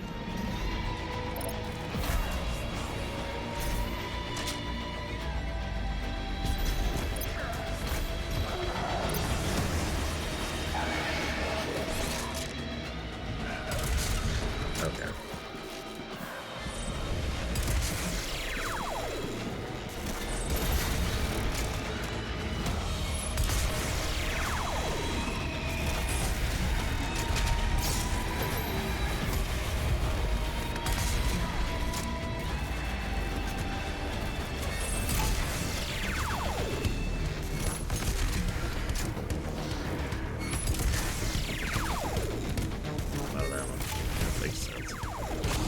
Give me ammo back.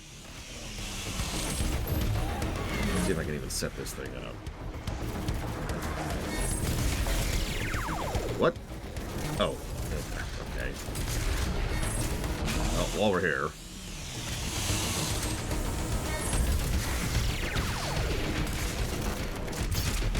It didn't feel faster. Maybe I'm hitting it wrong.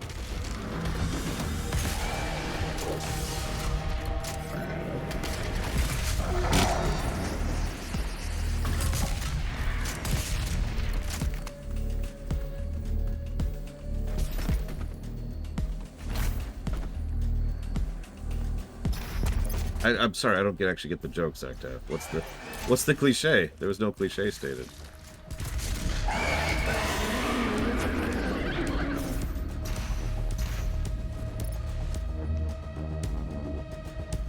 So hypothetically, we should see the forge, but I don't. Interesting.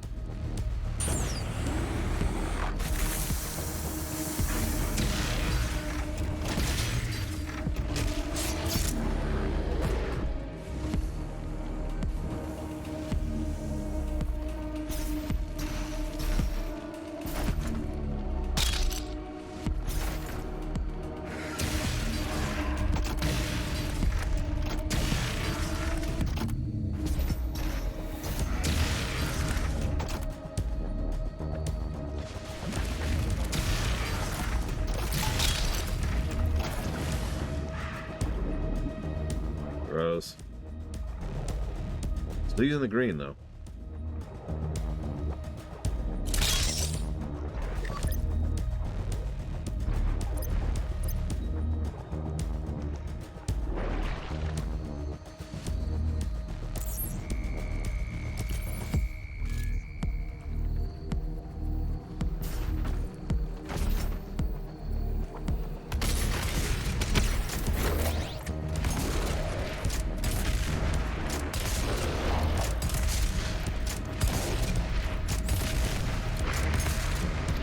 He ducked. He actually ducked.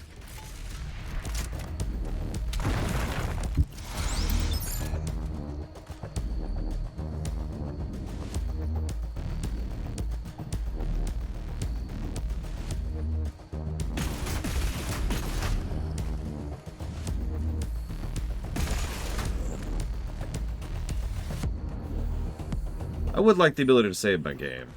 I'm not gonna lie about that. Doom 1 and 2 really spoiled me on that one. Granted, I don't like that about Doom 2016 either, but that'll be one for me.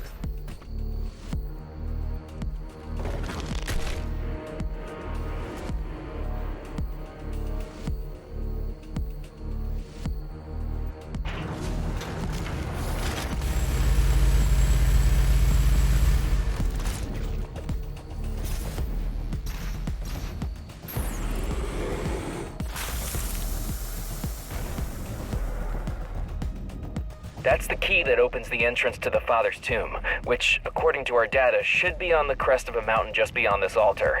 That is the origin of the Father's realm.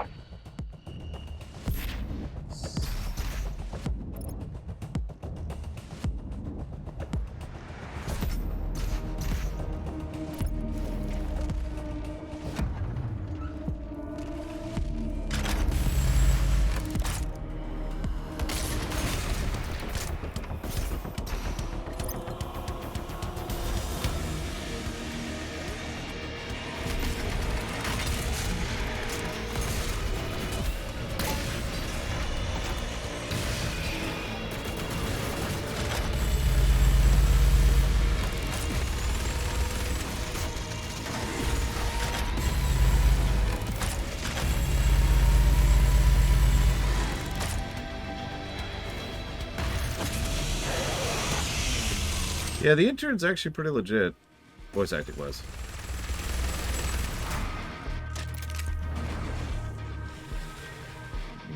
That is a good list, Toyoya. You would know way better than I would.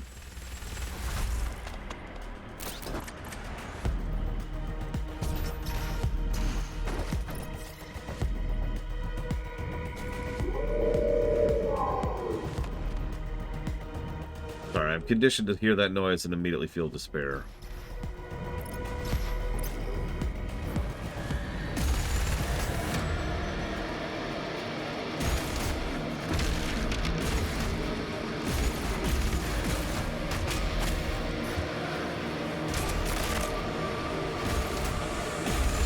Oh yeah, that's the final reason. I forgot about that one. Final reason I was told I shouldn't review games is because I would want every single game to be exactly identical.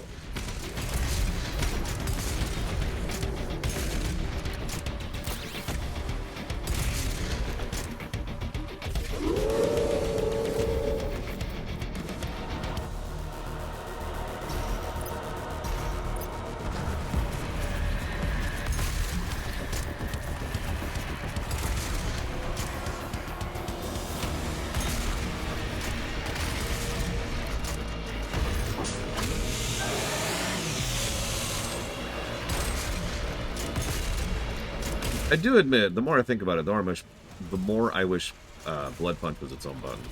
Or I guess I should say could be its own button. Shit, can't. It's already demonstrated.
Hey, Black Vulcan. How's your day going? This is how my day is going.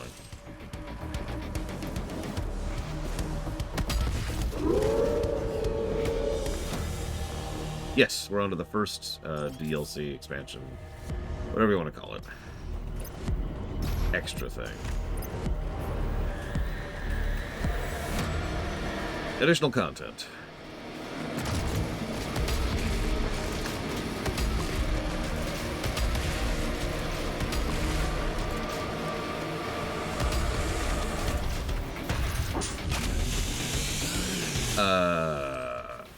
Ancient Gods Part 1, I think? I'm not even sure. Ugh, showing off my noob gloves today, aren't I?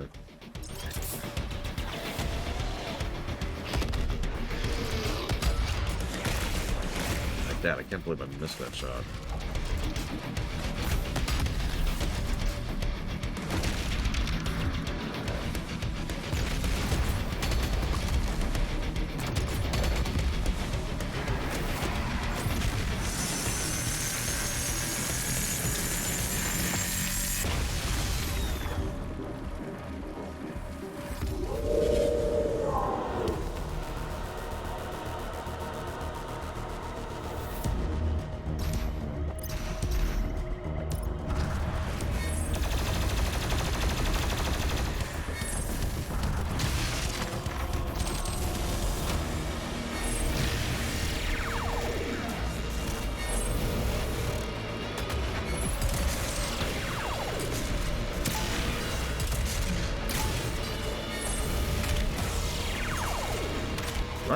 I don't have weapon switch on. That's why it's not working.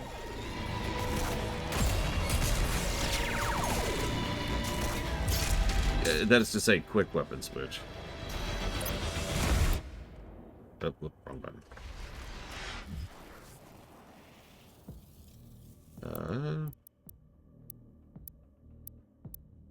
least I think that's a thing. Well, no, maybe I'm wrong. Is it over here? Nope, I have all these. Faster weapon switch.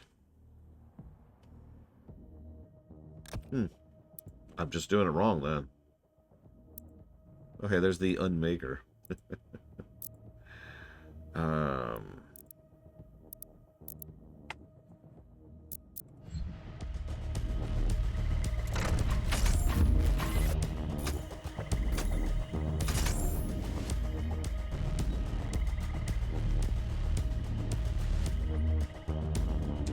I did last playthrough, but you are absolutely correct. I have not done that this playthrough. Ghost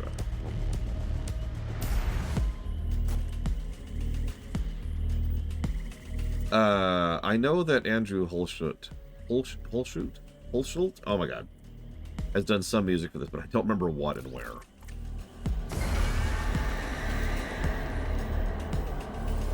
Okay, there you go. So this is him.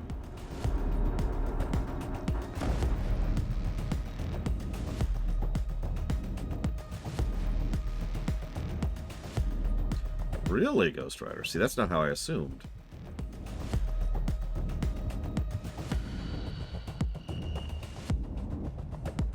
I mean, Mick Gordon is Mick Gordon. There's one thing we can all agree, it's that he was done dirty here. Whoa.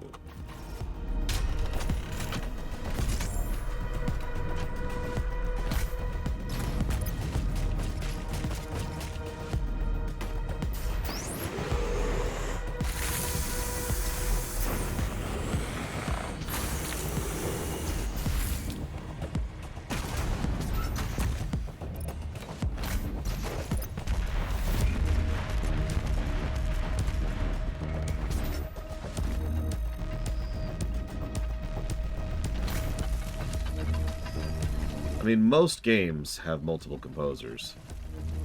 It was kind of unusual back in the day when a single person... Can't move. There we go. No, I still can't move. Okay. When a single person would do an entire game soundtrack.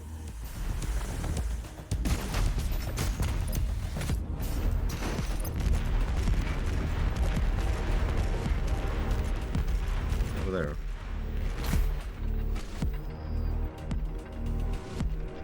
Oh, okay. Got it.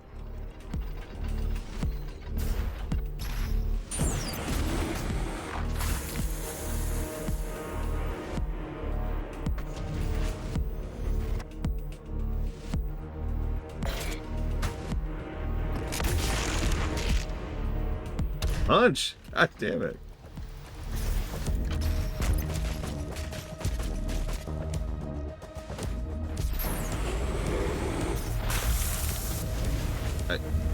What?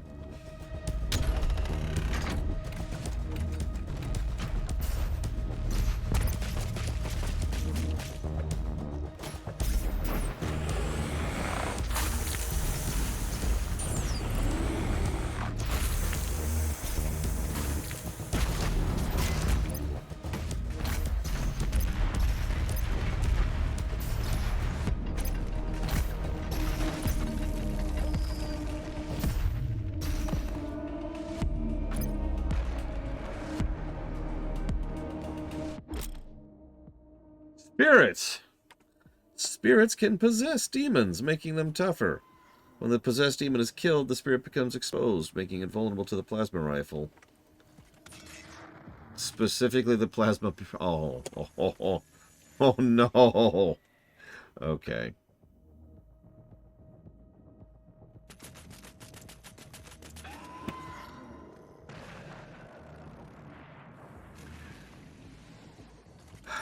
I mean, that's true, Plutonia. I can't even argue that. Is this... Okay, hang on. We're invincible. Let's test this.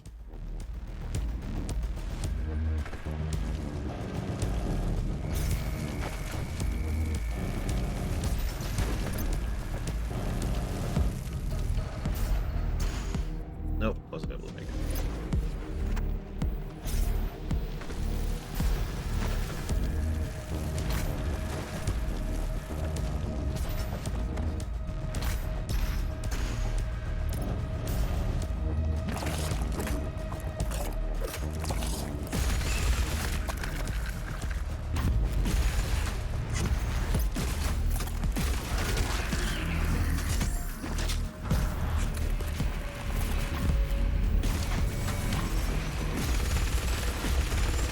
cooldown.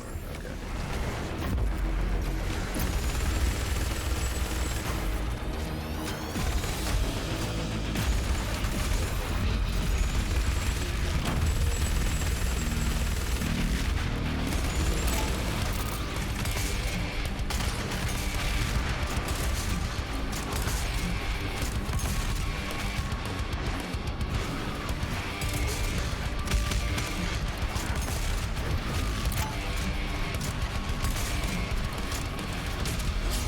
Okay.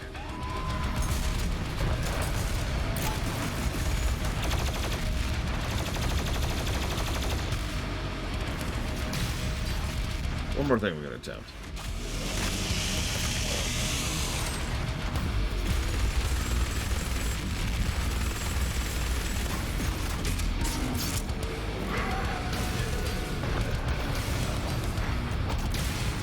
Wow, you really do. You really do have to use. Okay.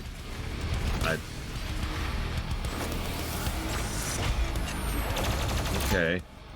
Let's see if we can do it before they pop out. Or we could run out of energy. That's cool. Hey, you, give me some mana.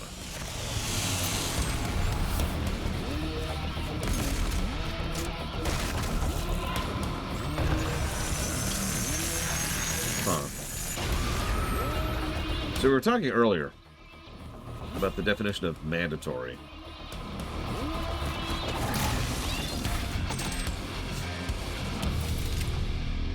I think that qualifies as actually mandatory.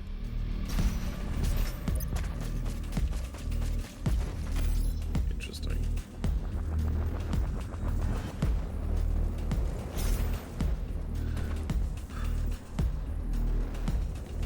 Well, yeah, because I don't know if you were there for the discussion, Toya Prius, but mandatory is, ironically, it's more of a gradient than you'd think. The way I like to think of it is there's intended mandatory, and then there's debatable mandatory, right? Because most things aren't actually mandatory. See you around, Galax Cow. Most things, there's some way or another around it, right? You know, you don't have to level in an RPG, for example. But clearly leveling in an RPG is something that's intended to be mandatory, right? But what we just saw, that looks like the first thing in this game that is really mandatory.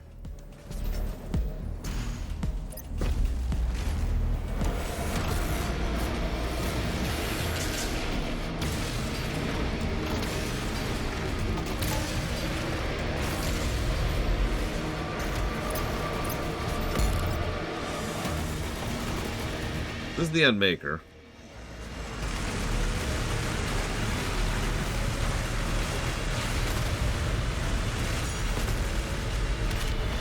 And that was the Endmaker. Yeah, Materia. There's that's actually a really good example. Hell, the sphere grid in FF10 would be another example of that.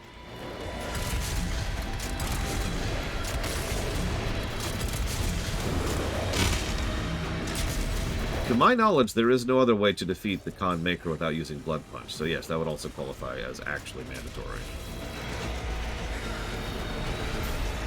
Having said that, I haven't watched speedruns of that, so I'm not sure if that's actually totally mandatory or not.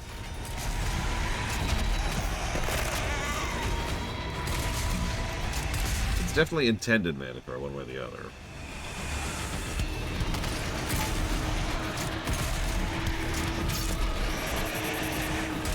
No, sorry, I'm not trying to pull it technically, Toyota. I was just responding to Hand Eddy. It's also a good example of the concept.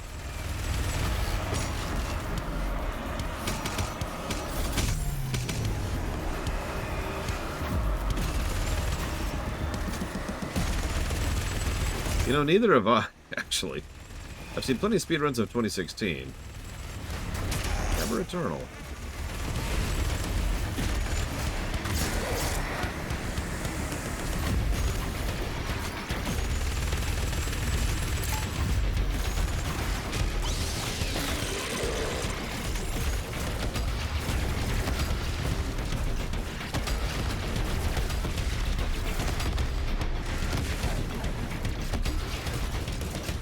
Run of Doom Eternal's a speedrun.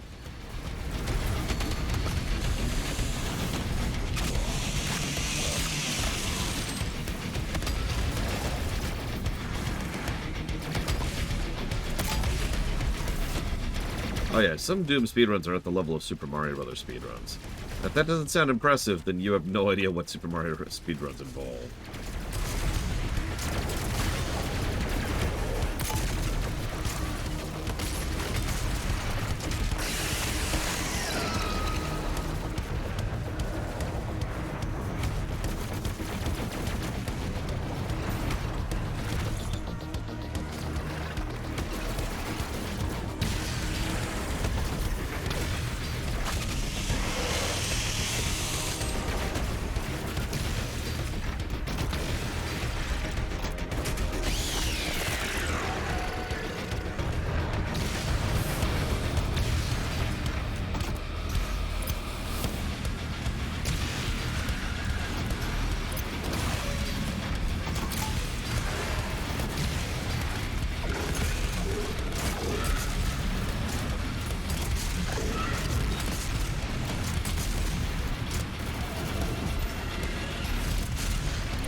Another one? I mean, yep, there's another one. Having a...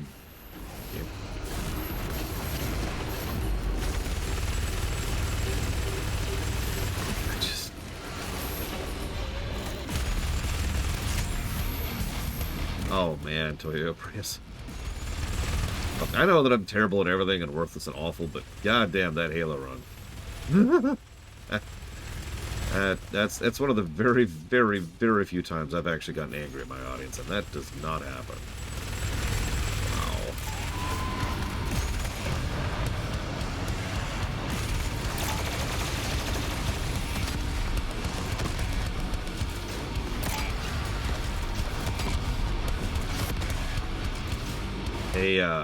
Let's call it an excessive amount of backseating.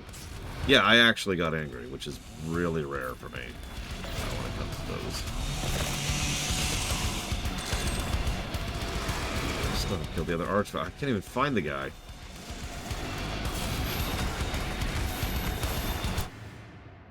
You know what? Hang on, let's just do this.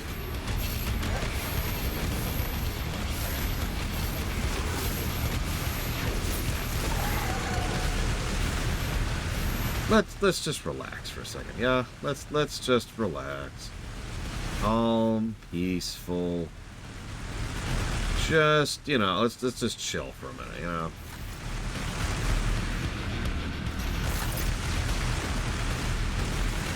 So we're playing Contra here for a moment. This is the Endmaker.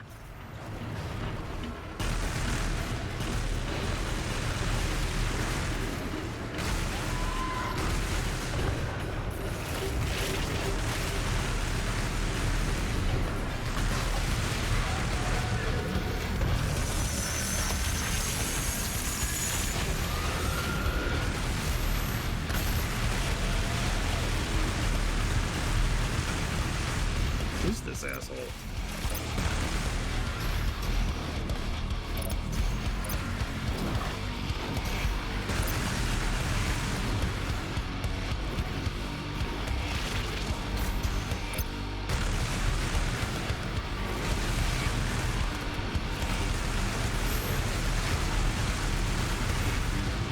Where is he?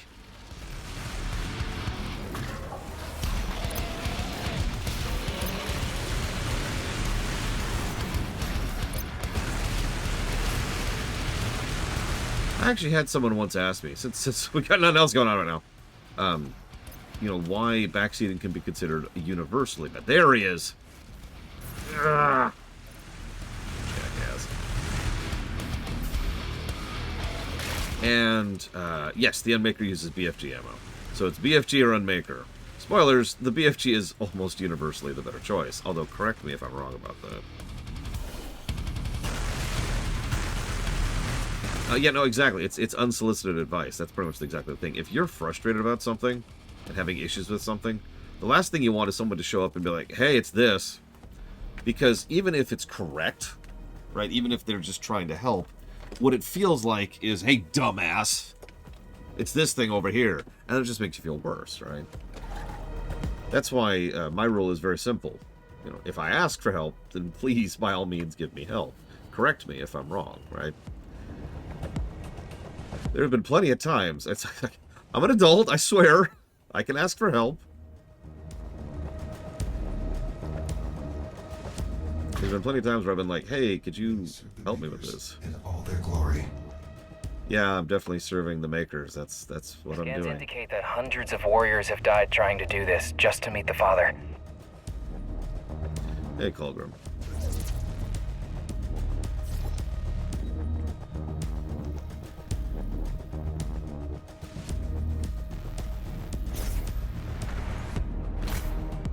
That's true, Judo Joker. You don't understand. I am wrong on the internet. Well, right now I'm taking a bit of a break from the DLC. Just a bit. I'll turn the cheats back off, I swear.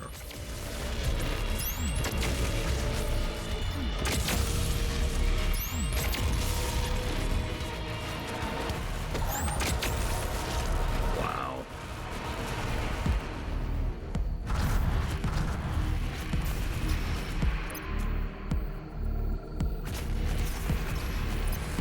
Yeah, so in case you missed that, the frickin' turrets are invincible to the BFG. Because of their pop-in, pop-out mechanic. That's actually funny.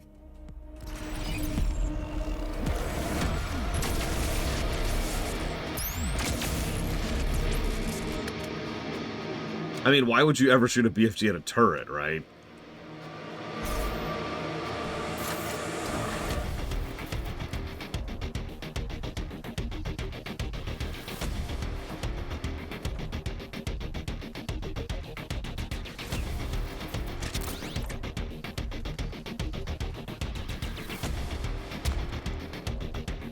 Interesting.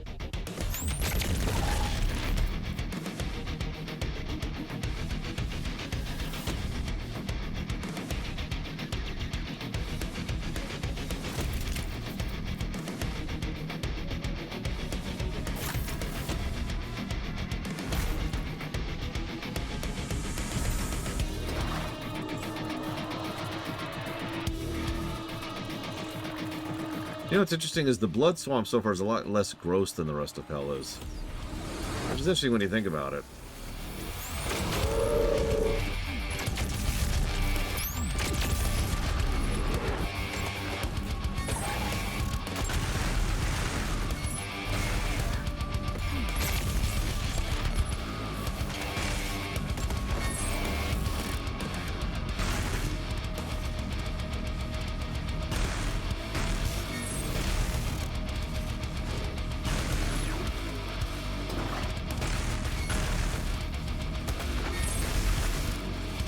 Interesting.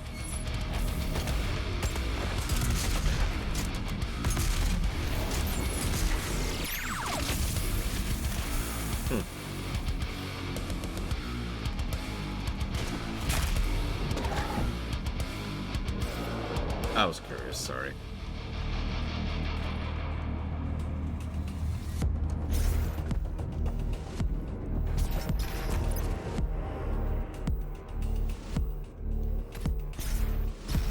Yeah, one of the most common complaints about I hear about Eternal is that the story is terrible. No specifics. So I don't know what exactly they don't like about the story. Just that the story is terrible.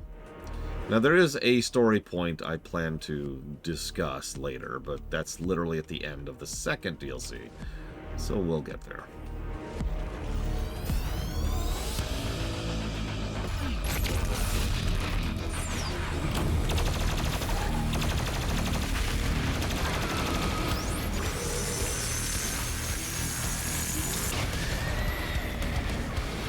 Well, it's like I said earlier, 4 was a tighter experience.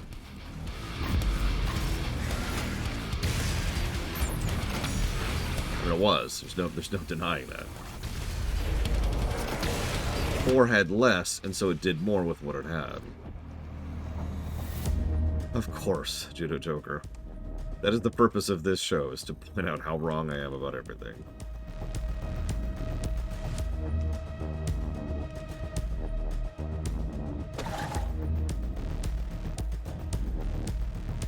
Oh, I'm really curious about Dark Ages. So far, every Doom thing, from 16 to Eternal to the Eternals DLCs, has been a reaction to the previous.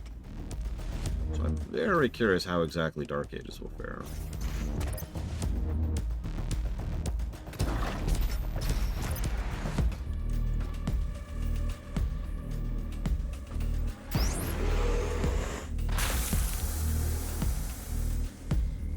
I only know one person personally who's seen Joker 2.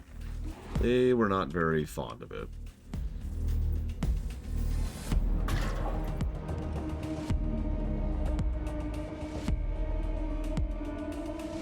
Yeah, the world building is probably my favorite part about Eternal. The fact that it feels like we're actually playing in a setting finally.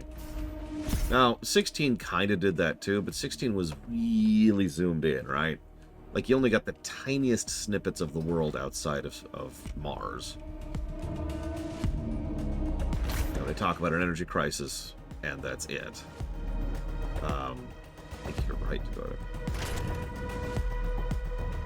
it. They talk about, you know, how much they've stretched out the solar system, how much cybernetics they have, the imports, the teleportation technology, and like 3 other things I can't even think of off the top of my head. That's kind of it. This one feels like it's really fleshing out the world of Doom.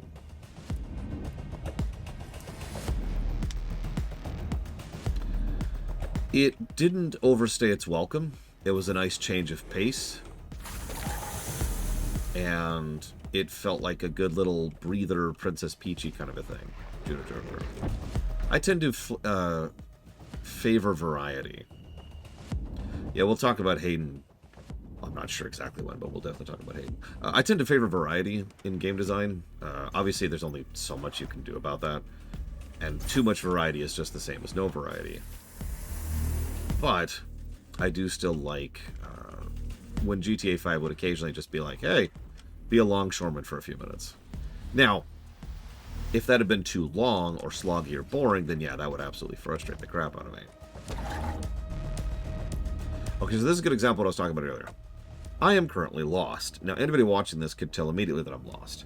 But until this moment, I haven't said anything, because usually I can suss out where I'm supposed to go and what I'm supposed to do on my own. However, I have run into a wall, literally. And so at this point, I'm asking, what does the game expect of me? What does the game want from me here? Because, like, I don't know what else to do.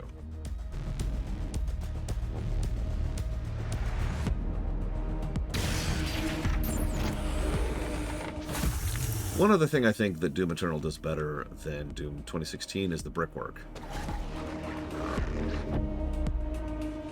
Like, there's just so much variety to the visuals and the visual storytelling in Eternal, right?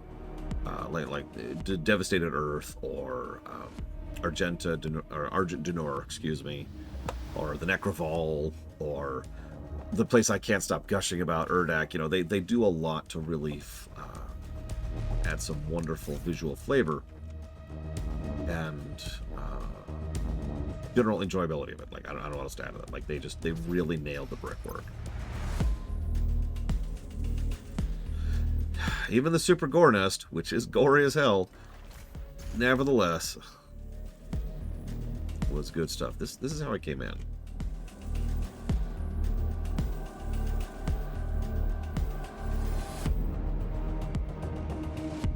Oh no, there's no real musical to speak of, Linareth. So no, the music had nothing to do with anything.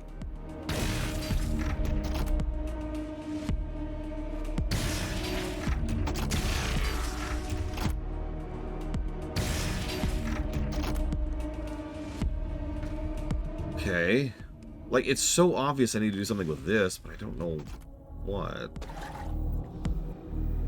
Oh god, yeah. Eternal is such a technical brilliance. The fact that this game runs so well is crazy. I mean, ignoring the obvious fact that this game runs pretty well on the Switch, I have played this game in 4K at ridiculous FPS on my gigantic-ass monitor. And god, it runs like a dream. It is quite well optimized.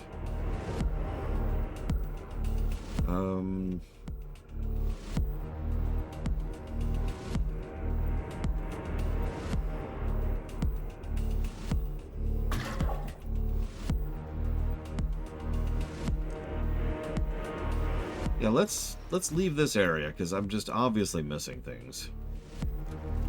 Oh, I can't backtrack. I can't backtrack. No, I'm sorry, Arcane Vale, I missed it. Hang on, let me see if I can scroll up, because it should be just like right there.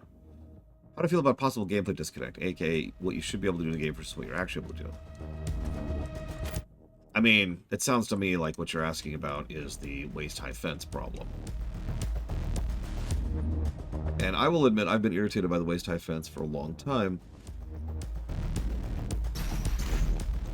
Because I've been playing games since the 80s.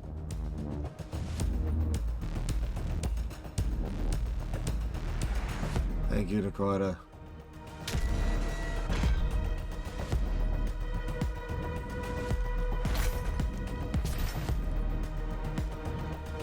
One of the specific visual flares I love in Eternal is, obviously there's Urdak, but no, the Warhammer thing, right?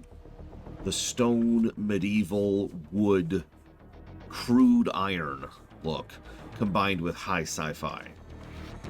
Like the Fortress of Doom, or just about anything on Argent D'Nur. I love that aesthetic. They do a great job with it.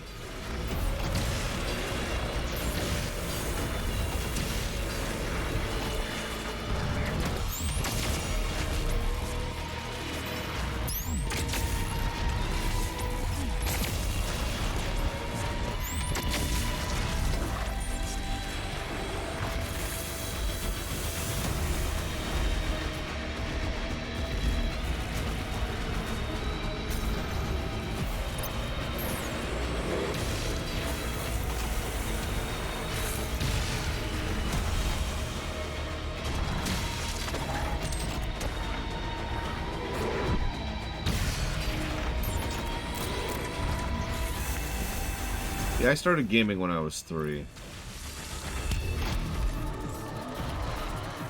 I have been a gamer for essentially as long as I can remember.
Turns out the Hunter cannot take a direct BFG hit. So the turrets are stronger than the Hunter. Confirmed. See, I can barely imagine that, Linearuth. And I have nieces who are obviously much younger than video games are. Obviously, even I'm younger than video games. Because, you know, depending how you define it, they go back to either the 50s or, at the very least, the 70s.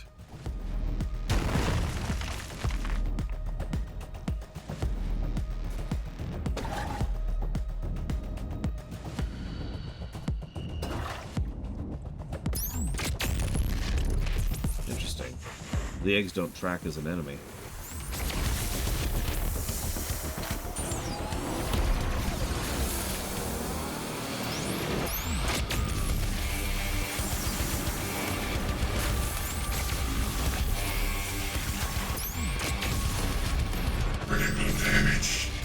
No, I'm not allowing for a possessed hunter. That's not happening.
Where am I?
I mean, statistically speaking, most successful streamers and YouTubers are actually on the spectrum.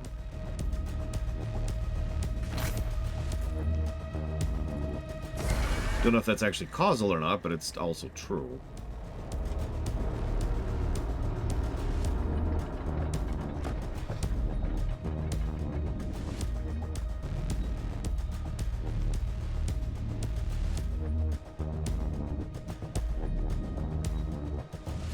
Congrats, Linerith.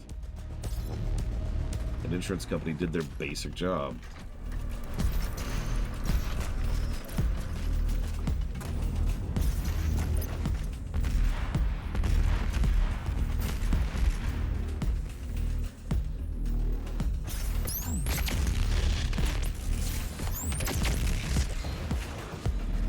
Maybe I shouldn't have this gun equipped for this. Successful streamers, excuse me, Judah Joker.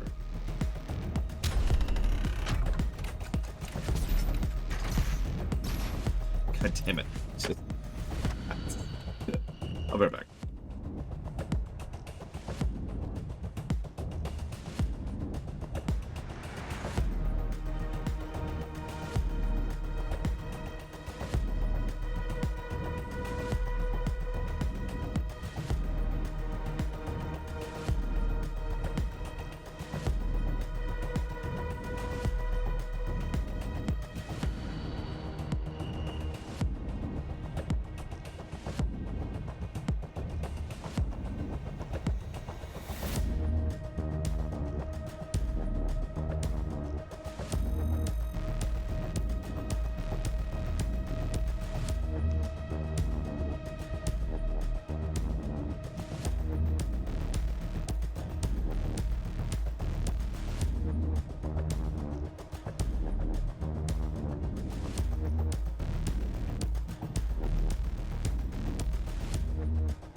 Here's a question, because I was chewing on this earlier too. For anybody who has actually no, right, Ghost Rider. For anybody who has played this DLC, what do you feel about the gameplay pacing?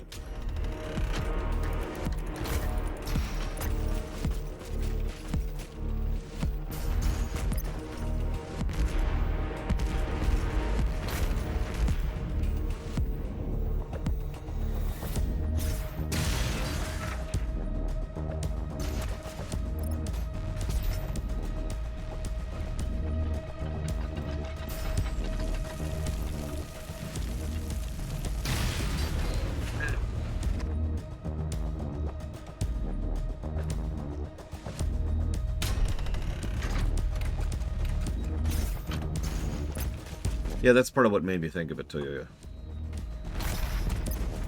I just want you to know I keep wanting to say Toyota. I know. I'm terrible. I apologize. Okay.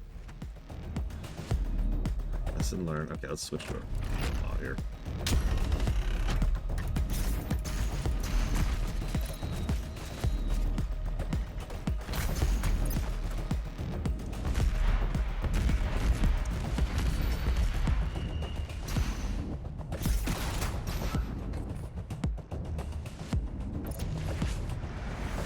Okay.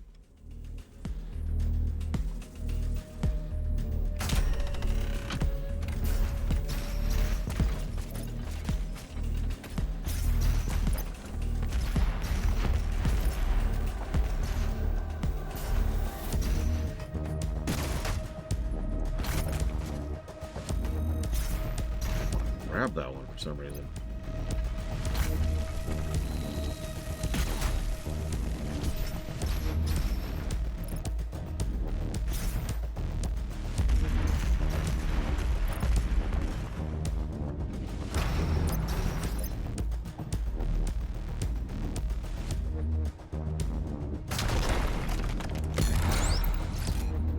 Hey, we actually have ammo now.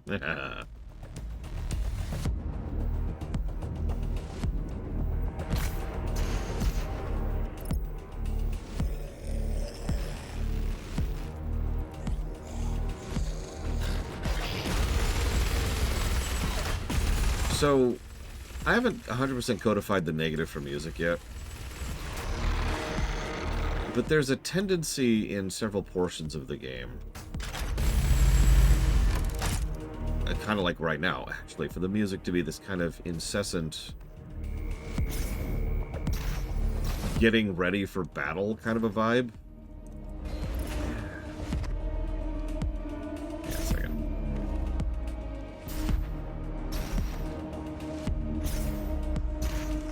There we go. Let me try to explain this a little bit differently. In Doom 2016, there were ambient tracks, right? Moments where the music was barely existent and it would add to the atmosphere, or it would just let the soundscape do its own thing. Whereas in this game, there's this and it's just what's happening right now, right? I was mostly speaking of vanilla because there are several sections where there's just no ambient music in between the intensity sections. That's what I mean by a negative to music direction, is because the way they use the music for a lot of these scenes kind of interferes with the flow and pacing. And yeah, 2016 has some really good ambient tracks.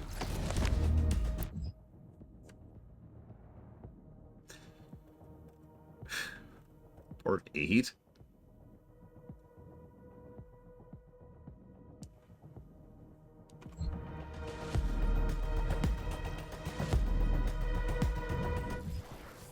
I think messing with the ammo counts is something that could work, but it would require more precision than just increasing it, I think.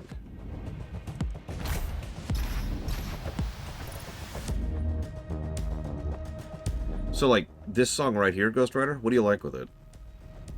Like, what is it about it that you like? Because I've already mentioned what I don't like about it. The loop's too short and the tempo's wrong, for me.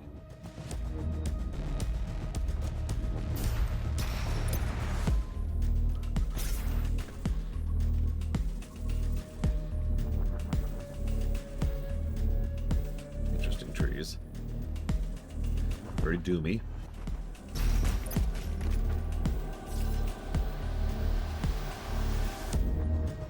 Yeah, someone yesterday also suggested adjusting ammo counts based on difficulty.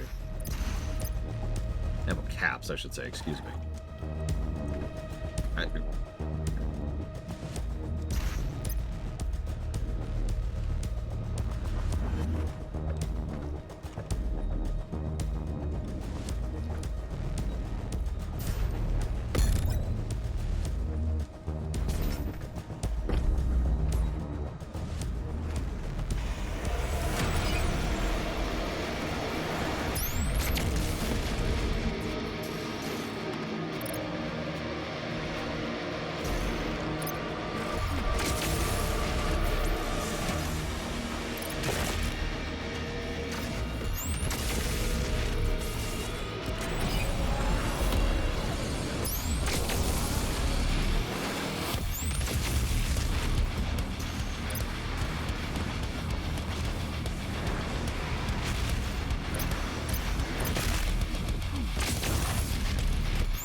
that 3 cyber demons with a buff totem? I just want to be clear that that's 3 cyber demons with a buff totem. 4 now. Unless I just missed one earlier. 5? No, never mind, never mind. That's not a cyber demon. That was a baron. Or a flame baron, or whatever they're called.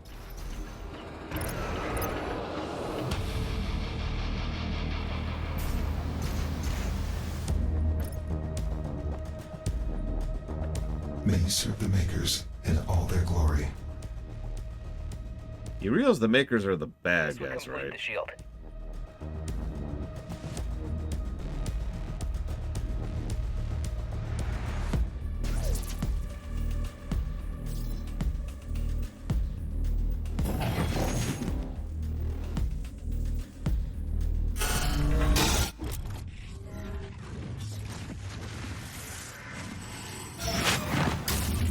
Okay.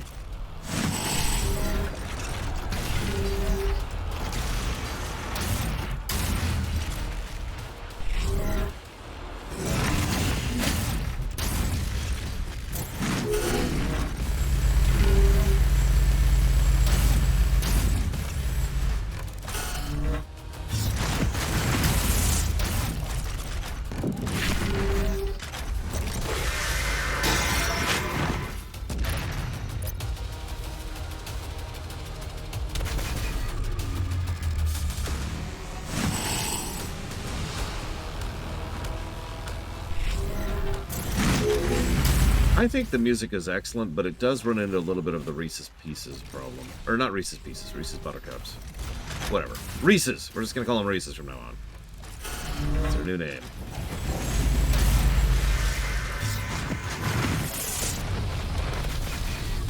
In other words, if you eat nothing but Reese's all day, they're gonna get old.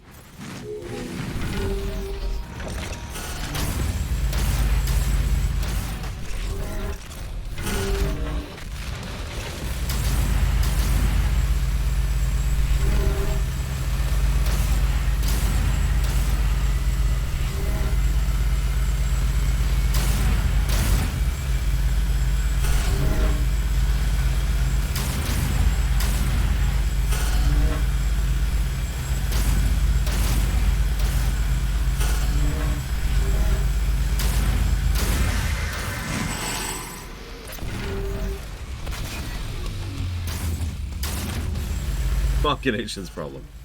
God damn that song.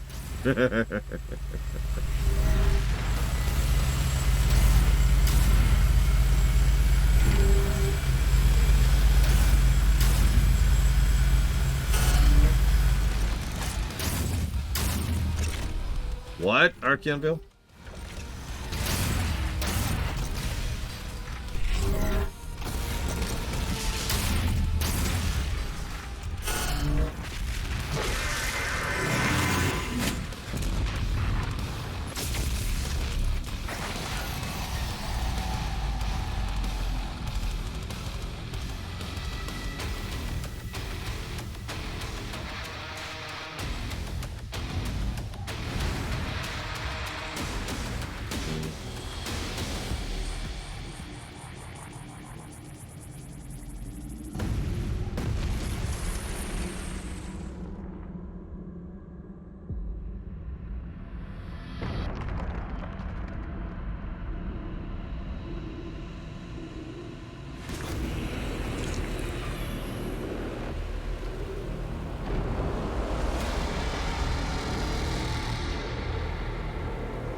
Yeah, they really like their Titans in Eternal. Not a complaint, just a commentary.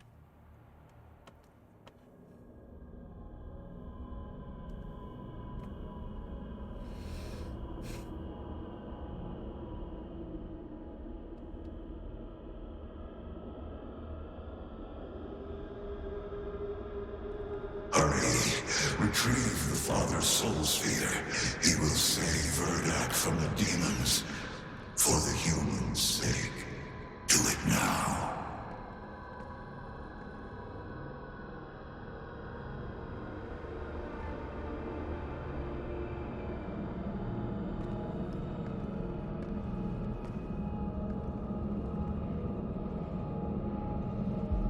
This is the Father's sphere. He will save me.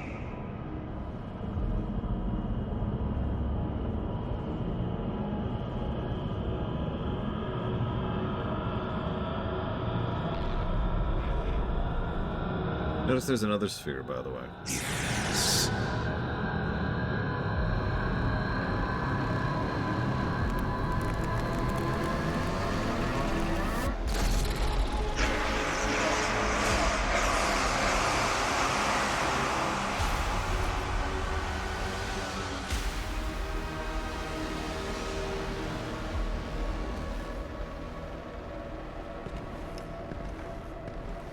You feel you are prepared now for this.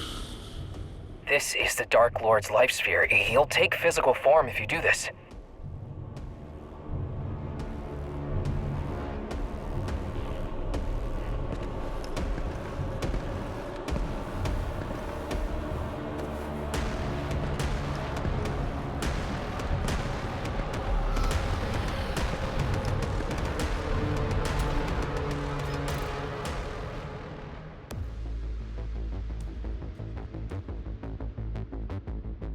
I'm not sure why he destroyed the Father's sphere there. Legitimately, even knowing where this story is going, I'm not sure the motivation behind that. Taking the Dark Lord sphere, that makes perfect sense.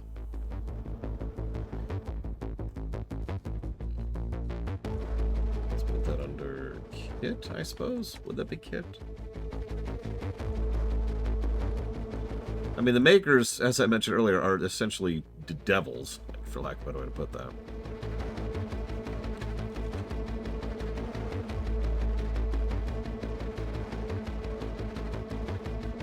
Maybe he's just sick, eh? Nah.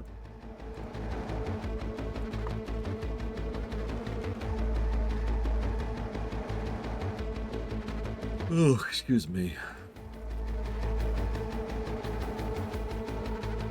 That's what I thought.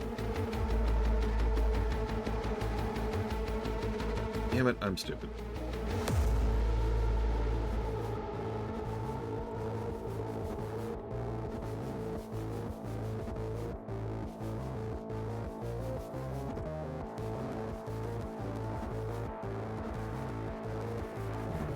Put that under combat. I could feel that.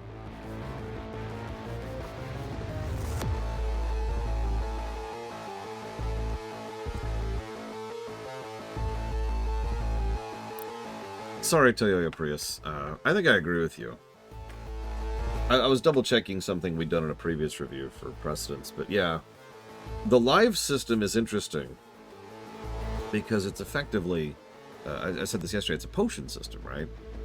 What it actually is in practice is, oh, hang on, glug, all right, let's keep going, right? Instead of a traditional life system, which actually works for the pacing and flow of a game like this quite well. And as you say, there's plenty you can pick up, and most of them are, you know, reasonable to pick up, and some of them are a little bit out of the way, but rewarding to go grab. Rewarding exploration. So, I'm with it.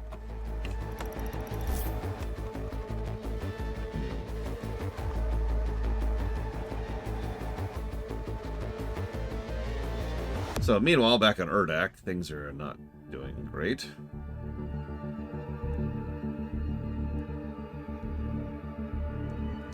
Exactly, Toya. Excuse me. Yawn. Yeah, I don't mind Samuel being significant of a character. In fact, he was my favorite character in 4, but, like, I make him the Seraphim.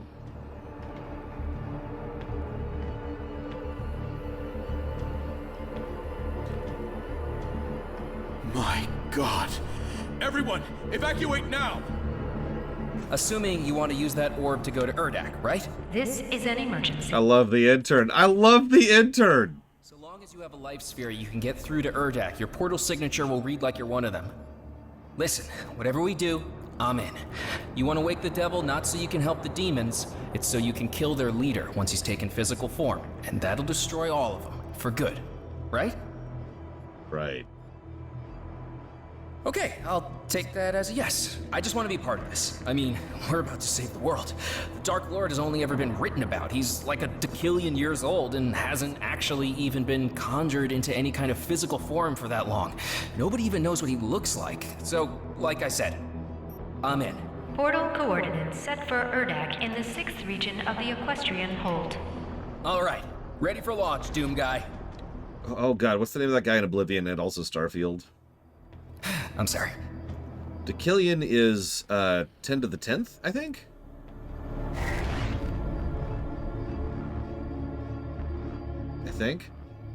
Yeah, because it's like billion, trillion, quadrillion, quintillion, sextillion, septillion, octillion, nonillion, decillion. I'm right. Unless I'm getting my number Hayden's wrong. files are extensive, and the Ark recorded all of it. The Dark Lord can't be killed until he takes physical form. They're going to have to accept you because anyone who earned the right to acquire a life sphere in the swamp are free to pass through into the Luminarium and insert whichever sphere they have. Effectively, you could awake anyone in there and they'll actually have to help you do it. Excuse me, it's 10 to the 33rd. But I was right, though, right? It is after nonillion, which is after octillion, which is...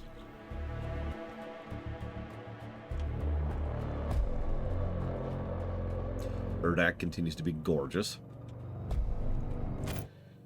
I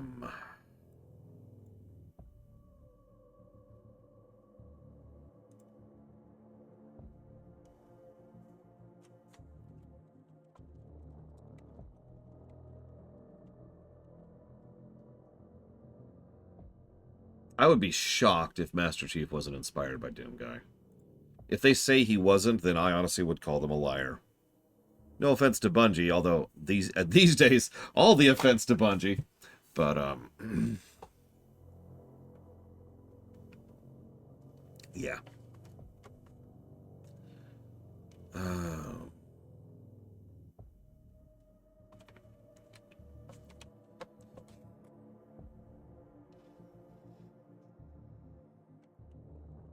Oh, Lord, Marathon. I'm just gonna veto Marathon right now. We're never playing that. We're never playing that. Oh god.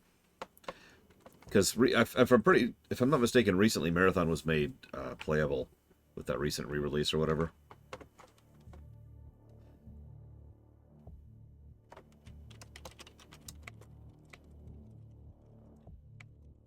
No.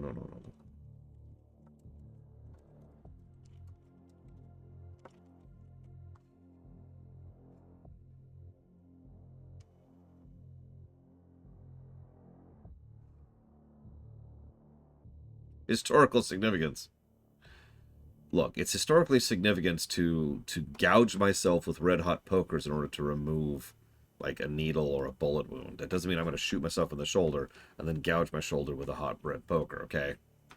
And yes, I'm comparing Marathon to that. By the way, I've played Marathon, if it's not obvious, so I have some degree of what I would be in for if I was to go into that, hellscape, I think is what I'd call that. I will say this, Marathon feels very much like a Bungie story. In fact, in many ways, I actually, just the other day, someone was asking me about Destiny's story, and I was going to I compared Destiny to Marathon in terms of story structure. They have a specific style, Bungie does. Bungie do? Bungie did?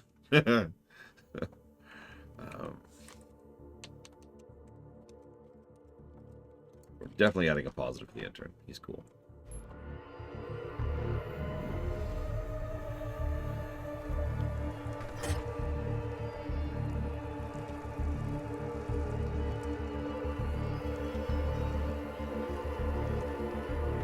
I admit I've always found it weird when you have to activate cheats per level. That's not exactly a new thing. Like, Bloodmaker.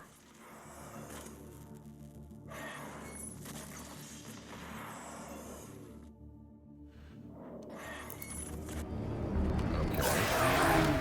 Let's play.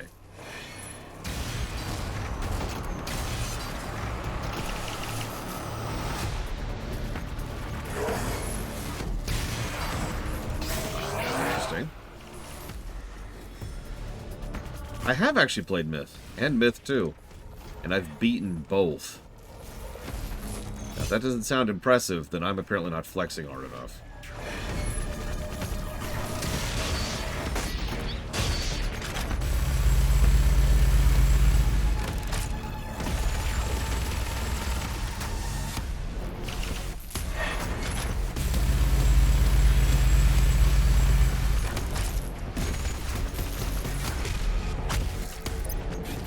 Hoping for a different animation.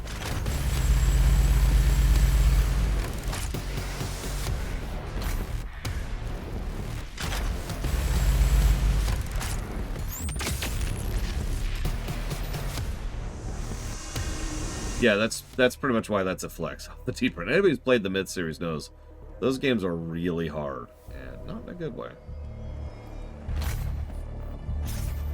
Those games are badly designed hard. In fact, for the longest time, I had the mental impression that the Halo games had bad gameplay, because they were made by Bungie.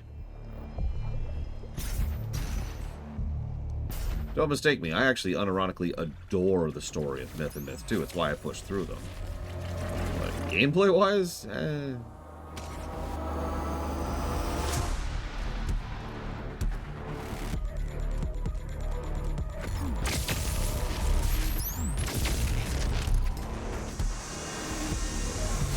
And obviously I played Marathon at a friend's place because I've never had a Mac of my own.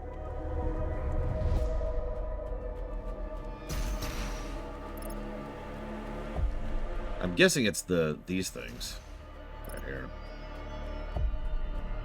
Best designed hard? Do you mean in general or like a specific game? Oh god, Black Malkin, you're right. I don't even want to argue it. Is that okay? Can we just not? You win. Myth has the best difficulty ever. I'm letting it go immediately. Damn it. I ran out of dashes. Okay.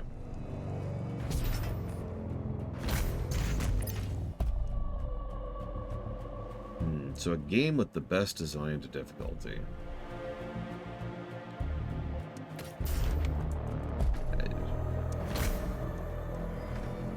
Oh gosh. Rather than try to go off of my vague memories on that, why don't I pull up my spreadsheet that I use to keep track of these kind of things? And let's just sort by difficulty, because I can do that.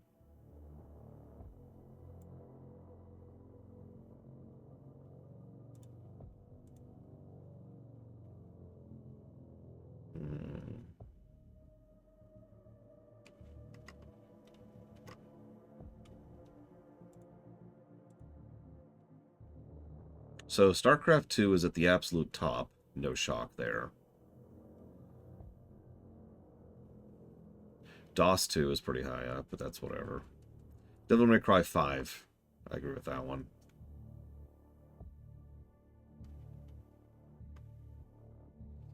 And just for bonus points, let's also add...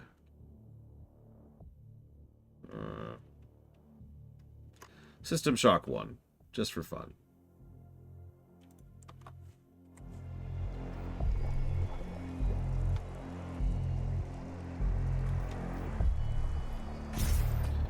So this is going to sound like a very strange statement, Black Malcolm, but I don't remember there being difficulty options in Myth. Granted, I haven't played those games in...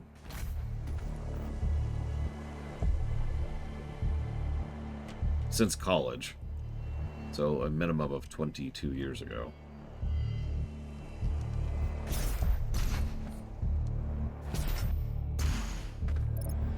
Yeah, Rogue Trader has a few dedicated people putting money towards it regularly, and that's about it. Oh, best game designed to be very hard? I apologize, Plutonia. StarCraft 2. 100%.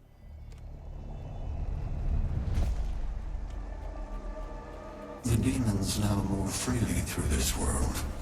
Without the Khan Maker, and since the awakening of the Icon of Sin here, the seal has been broken. That's Vega.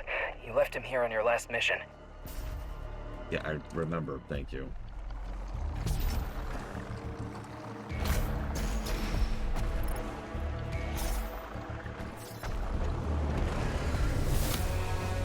I think I will also continue to add Devil May Cry 5 to that list then. So, if we're talking about best designed high difficulty stuff, StarCraft 2 and Devil May Cry 5 come to mind immediately.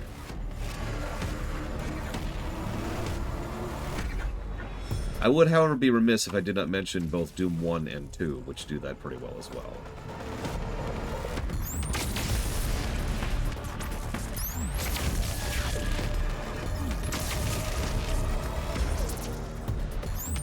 There we go. Okay, so he's not immune to the BFG. Good to know.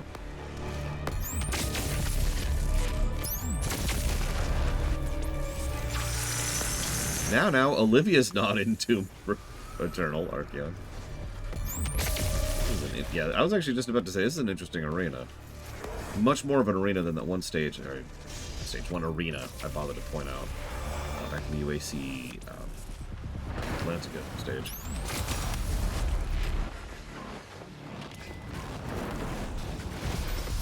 Nice, big, fluid, multiple routes. It's got little jump things like this. Cyber Demon spawns right up front and center.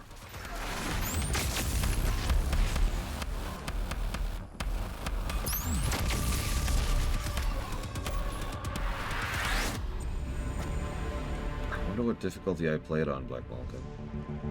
It can't have been easy, because my units died all over the place. I used to have to redo entire missions because I'd reach the end of the map with too few units to actually do the objectives with.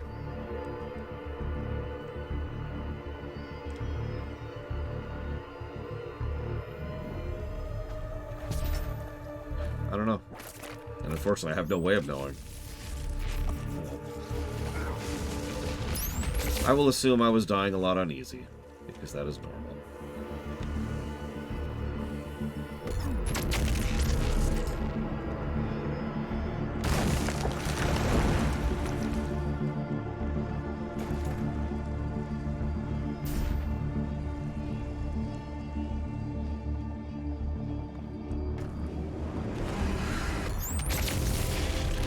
I tried to introduce Myth to a friend of mine. He put it down. He couldn't stand how brutal it was.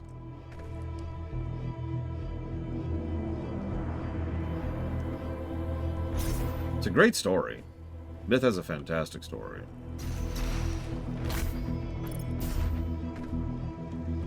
I actually, to this day, still have the setting book they released for Myth. Yeah, Myth is a squad-based RTS.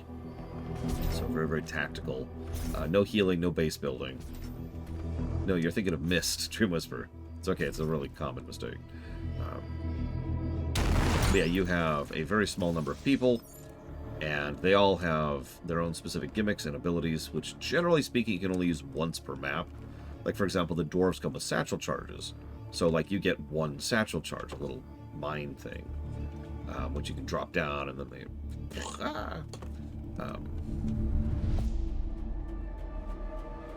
but the mission design is varying in terms of quality, is how I would phrase that.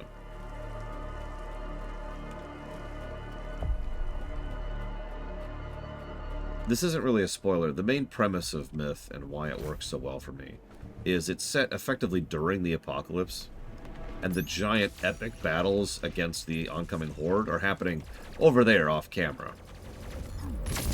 You're one small squad, not even an elite squad, just a squad, which is trying to accomplish some stuff, you know, essentially behind the scenes, because there's no hope. The bad guys have, for all intents and purposes, won.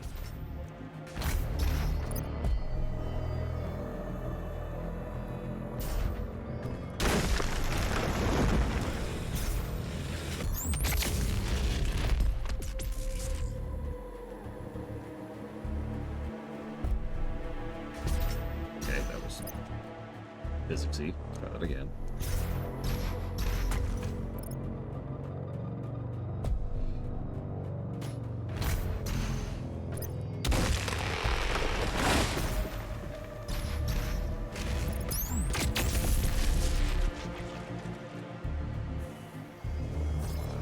Doomslayer can talk. He just hasn't yet.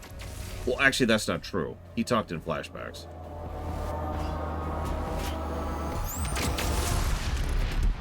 Oh, hey, the BFG killed the turret. Holy crap.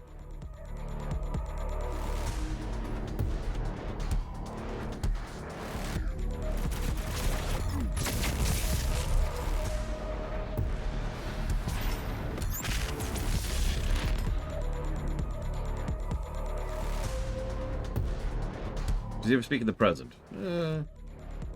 He has one line in the present. We'll get there.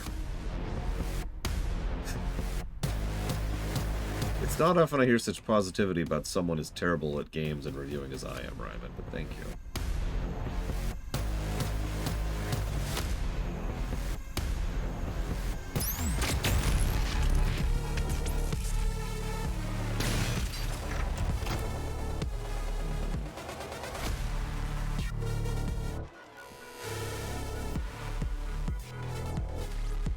Yes, sir.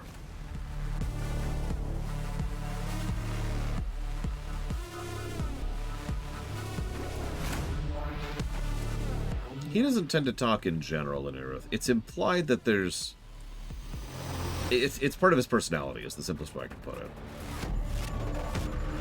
He says a lot without saying anything, you know? What's wrong with my review system? Nothing. It's one of the best review systems I've ever seen. I'm incredibly proud of it. It is probably one of the only real review systems I've seen on the internet or in life in general, because the overwhelming majority of people don't actually review anything when they do review systems. They just say, oh, I like it, or oh, this is good, or this is bad, or they give it a number out of 10. None of that actually conveys any real information, which I try very hard to do in my review system. I also try very, very hard to actually mathematically calculate how much things can and should value by adding weight to things, rather than simply deciding that this is a good thing, and therefore outweighs all other things.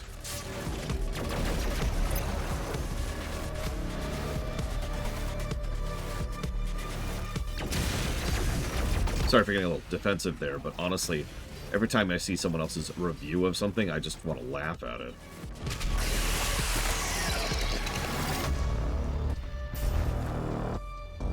Professional reviews, of course.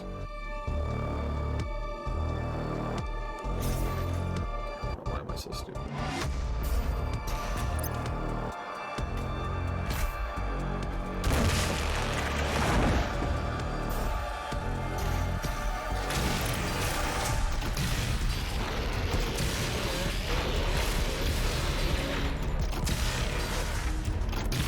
That front armor is crazy, isn't it?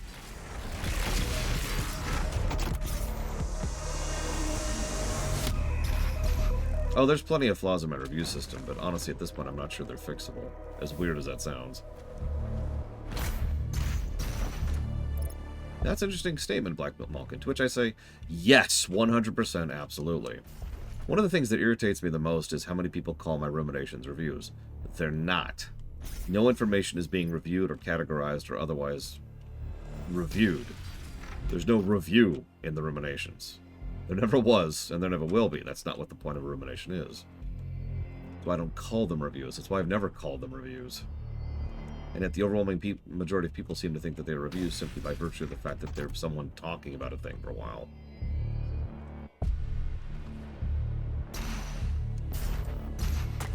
Ah! Sorry.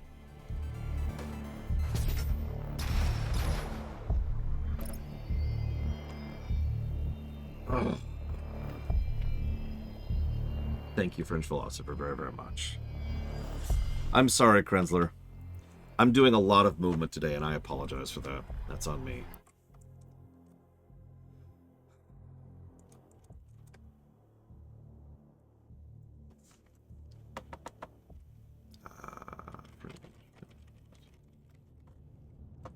You got it, Ghost Rider. Pretty sure I have them, logged? Banked? I've got ammo. I've got blood punches ready to go, so I'll use one as soon as I see one. Resident Evil block. FF16. And Mass Effect Andromeda. Excuse me. Still not doing super well today. Okay. I will also admit, Black Malkin, that I tend to be very, boring.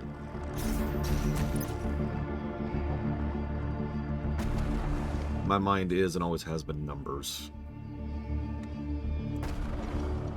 Factory. And so that's just kind of how I work.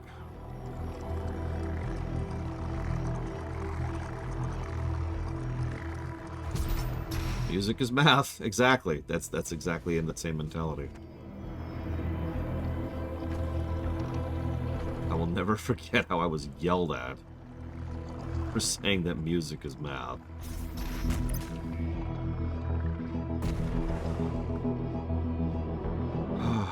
Okay, so that goes much higher than I thought it did, so I just jumped too early. That's on me.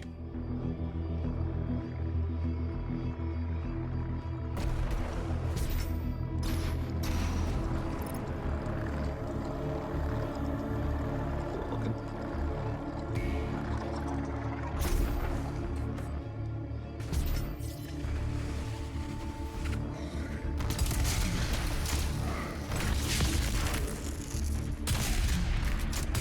What did I switch that to?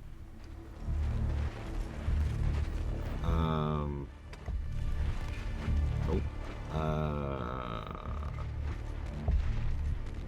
C? No. Is it B? No.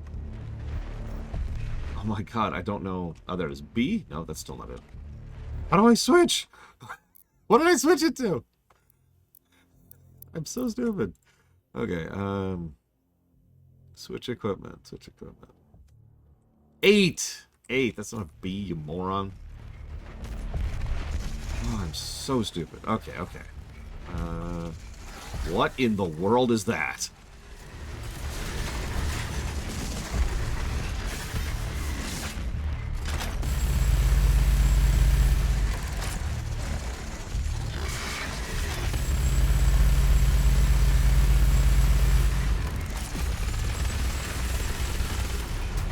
You like snakes, right? Why not two snakes? Why not snake you can't see? Camo snakes. Someone played XCOM 2 and was like, I got it!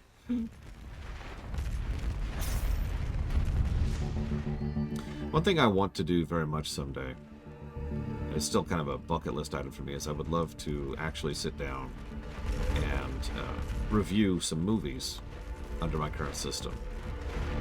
The system, of course, is, as Blade Javal points out, it's under constant reevaluation and reexamination, so I'm not sure I'm ready for that yet. But it's something I'm curious to do, especially to see if it's actually going to work.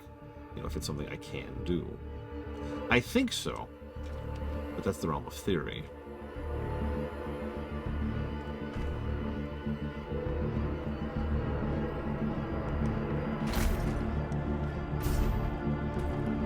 Of course, it would have to be done entirely in my own private time, which I don't have any of.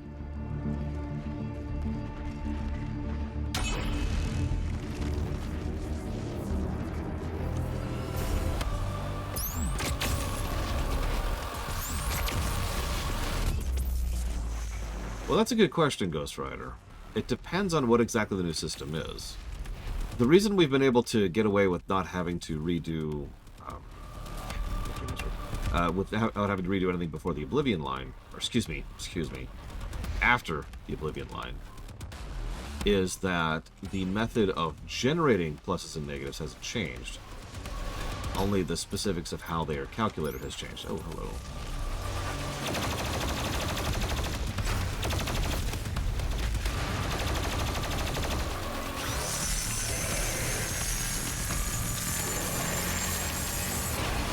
That took a minute, despite being in Golden State. Oh, well, good to know.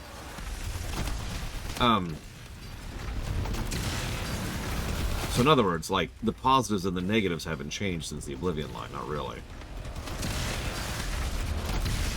So hopefully that will continue to be true, to be quite honest with you.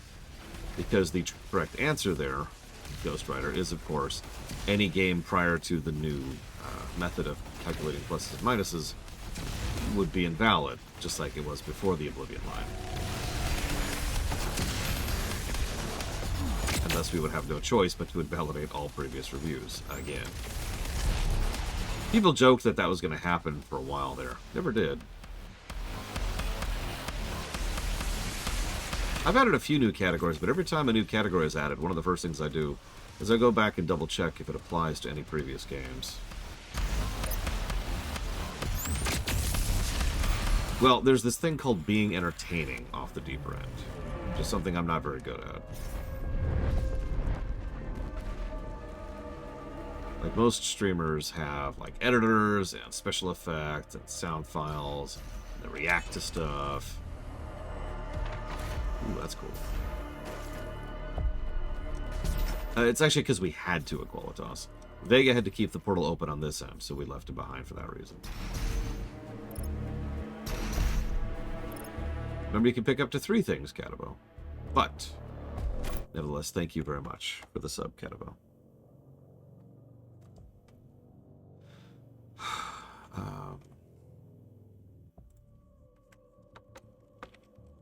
Well, of course I did off the deeper end, but that's not what I mean. Like I said, I don't really have an editor. Other than me. And occasionally Mr. Red when he, you know, has spare time, essentially, because that's something I can't pay him for. And I'll put that towards Patch Trail. There's something I'm looking forward to. We're probably only a couple weeks out from FF14 at this point. It is clear that I am what was known as the Father. While I have indefinite access and understanding of this world's systems, I lack the control over them necessary to remove the demons and reseal the void. Without a physical form, I am merely a presence. I have no recollection of myself. I believe my essence from the sphere could return me to my full faculties. No, exactly, He Lunaris. really doesn't know what you did in the swamp. Maybe he thinks you're here to help him.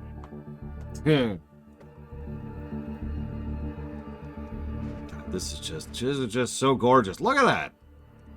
I mean, obviously, this whole area has been gorgeous, but, like, of course the Urdak tile set is triple positive, and I've already mentioned that. Just take that in for a second.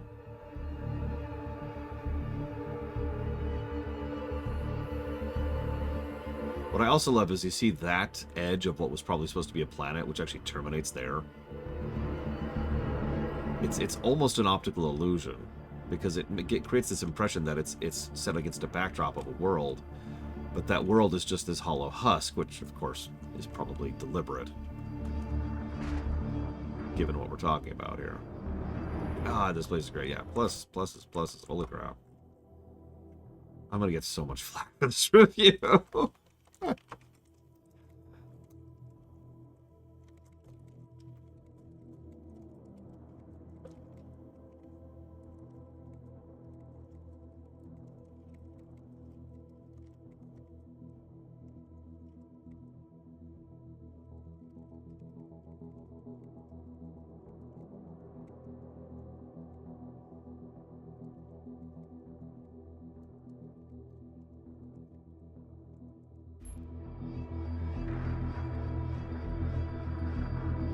Yeah, that's a fair point, Zar.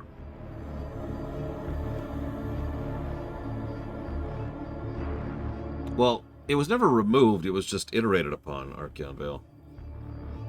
The very, very, very, very first game we ever reviewed was Dragon Age Inquisition. There's a talk from the past for you. And it was just a really crude way of trying to express the same concept that we're expressing now. It's unless you're talking about something else, in which case ignore me.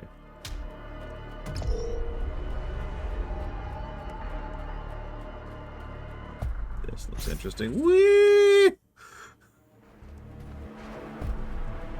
Bone and blood. God, this place is terrifying. I love it.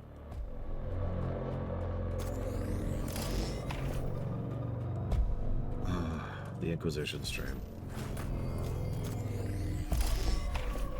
Note to self, delist the Inquisition stream. Oh wait, I think I already have.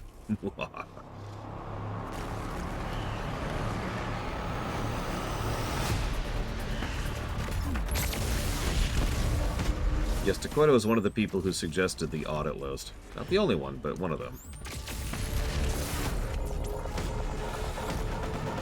It actually wasn't a spreadsheet at first.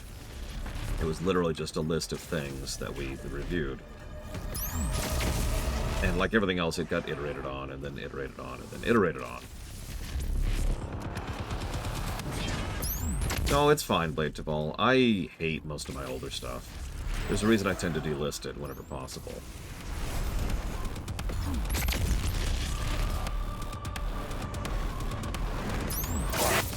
I will admit, oh wow.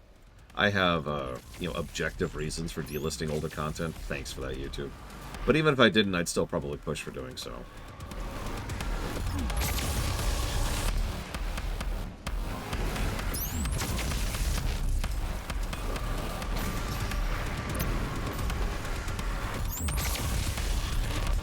It's an interesting arena.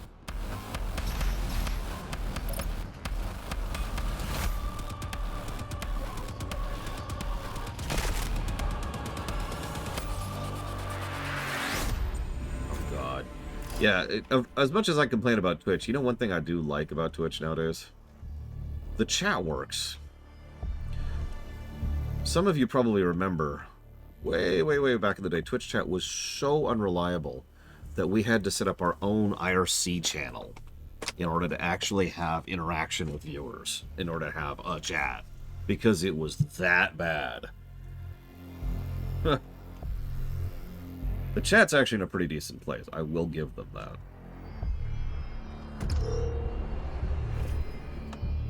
Oh, absolutely, Plutonic. You'll notice I'm not just going through smashing everything instantly. Or maybe you're not noticing that, in which case I'm not doing my job properly.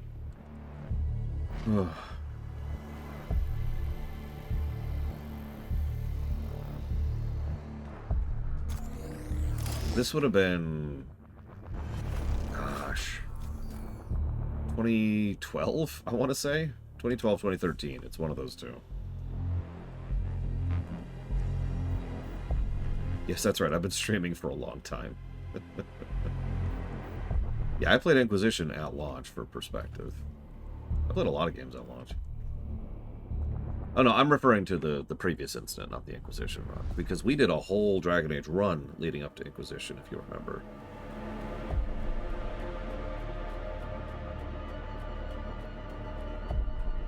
Sorry, one moment, please. I need to take a stream break in the middle of the biggest moment of the game. What moment? I don't actually remember which moment that was, Blade Tabal. Oh no, I'm delisting the hell out of the Lufia 2 run. It's gone! Boom! There, it's gone.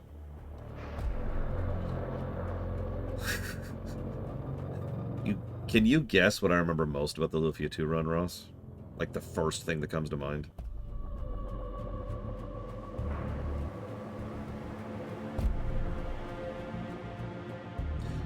Blade Tabal got it immediately. It's the song. That hit me like a goddamn hammer. I can't even put into words how much that hit me. I went back and rewatched the VOD just to see if it was obvious, and yeah, my expression, my body language changed completely.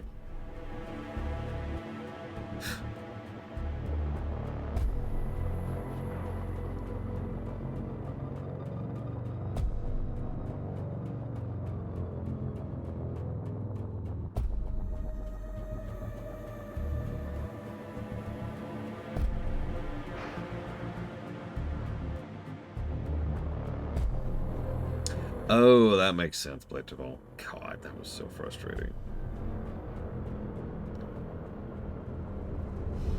I apologize for sucking in the past.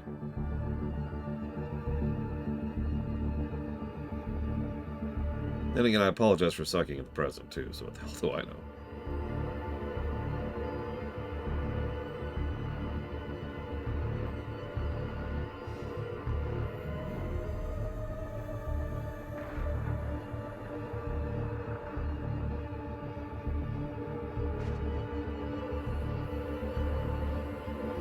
I don't control Twitch. Well, I've been meaning to talk to you about that.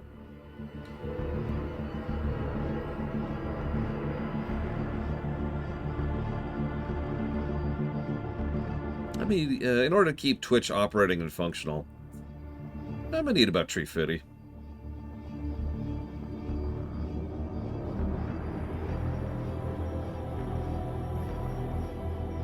Everyone in chat, huh?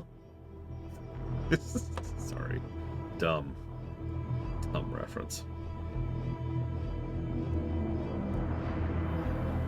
Oh, I hope so, Ross. We'll see.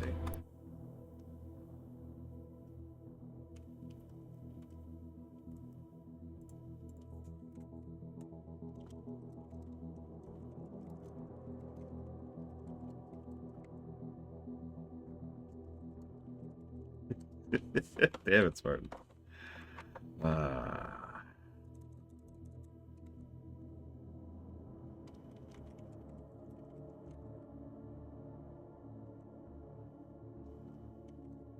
already mentioned that.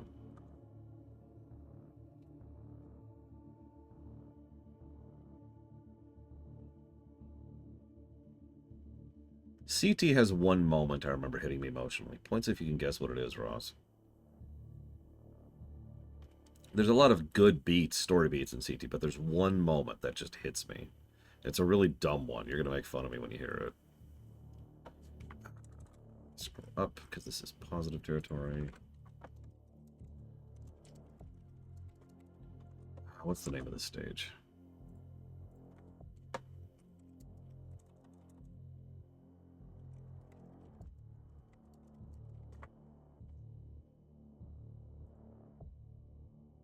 It does not involve Giannis, no. The Lara scene's a good question, good guess, but still no. Okay, here we go. This is the Holt. That's what this place is called.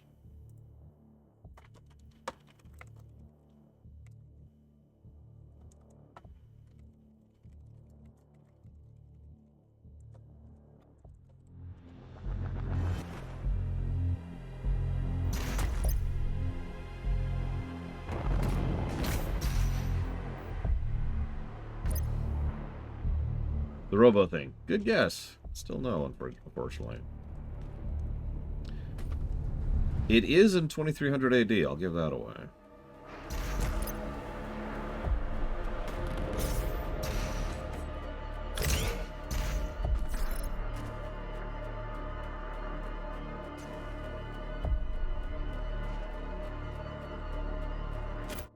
I need to jot that down too.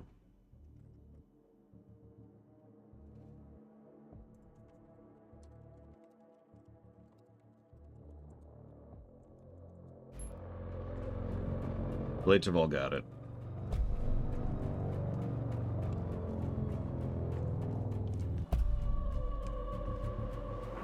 The first time they go to 2300 AD, there's a moment. It's effectively where the plot starts, is how I'd describe it.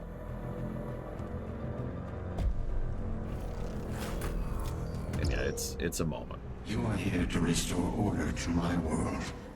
With the demons in control, you understand the threat they pose to all my creations. He doesn't seem to know you have the Dark Lord sphere. Also, I love how Khan Maker has her frickin' face on the gosh darn wall. Look at her.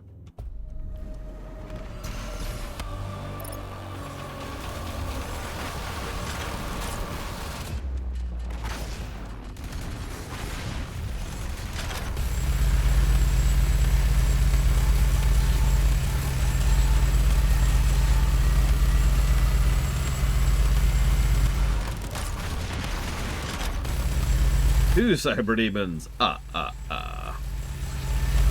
Urdak is just... Oh, it's so good.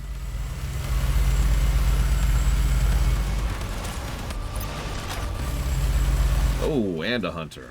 Okay.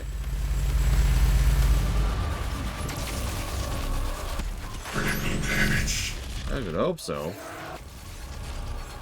Oh, okay. No, I don't want this. I want this.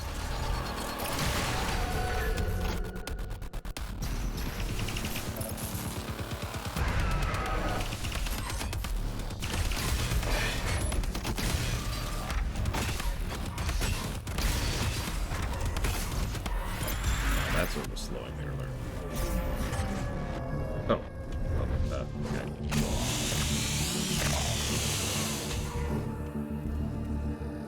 So I haven't seen any pinkies.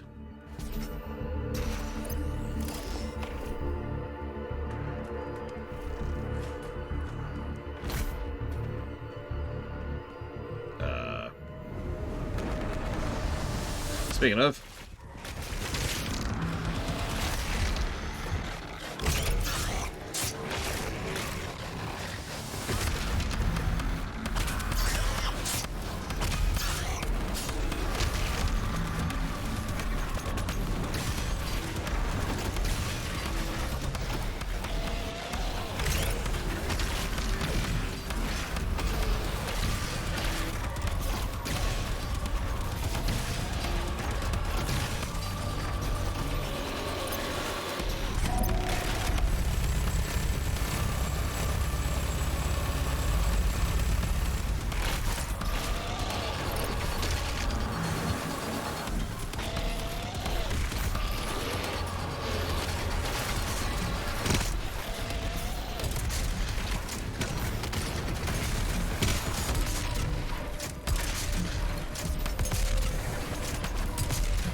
I would say the moment at the beginning of the moment at the end of the island in the second half of the game, Blade Duvall.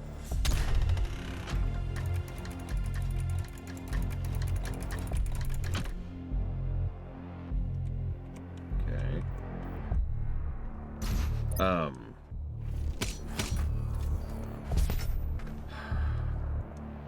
The train station, my second guess.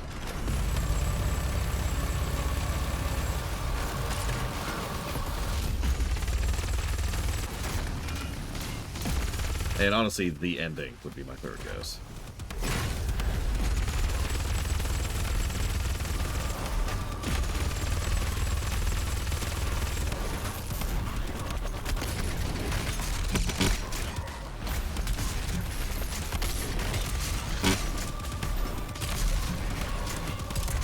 Which one, Ross? Or which several, I suppose, might be a better question.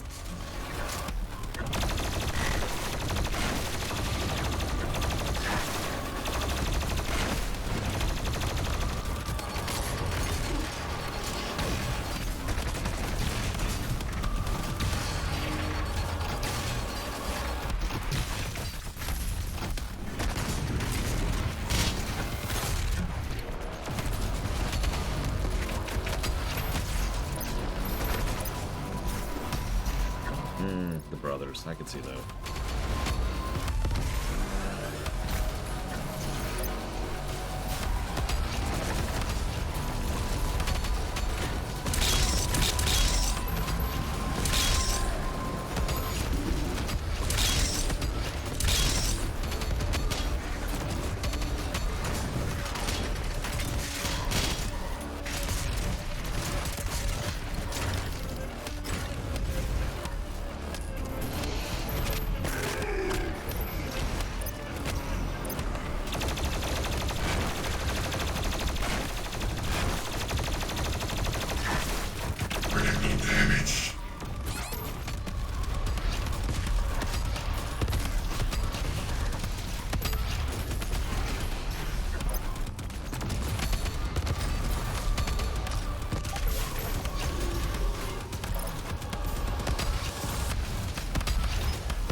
Searching for Friends is probably going to catch me because we're probably going to be playing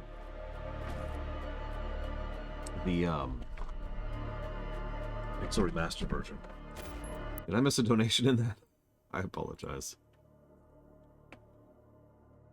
Oh, yep, I did. You can see it right here. 4 minutes ago.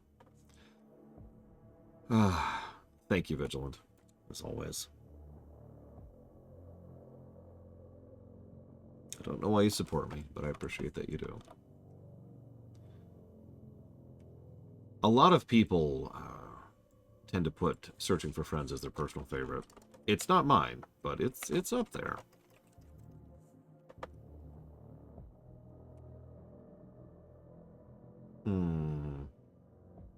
So, you can pick any Space Marine chapter from 40K other than the Ultramarines to deploy to fight the forces of hell and the Makers in this setting. Which one do you pick and why? This is the question from Vigilant. London, Old World Blues, and Total War World R.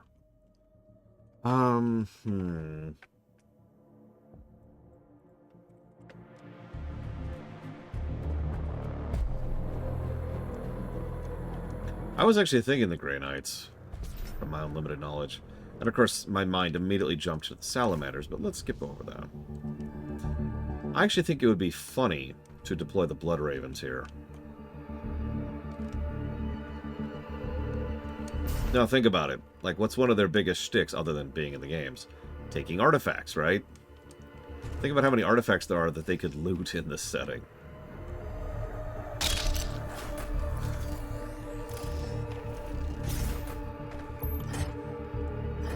Yeah, exactly, Mad Overlord. Yeah, I mean, they could just this gun right here. They could be like, ooh.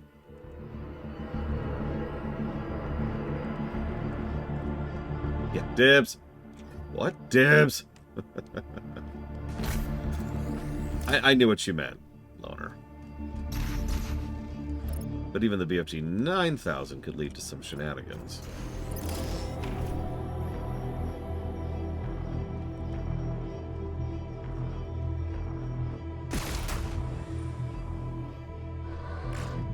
Okay. What's this do?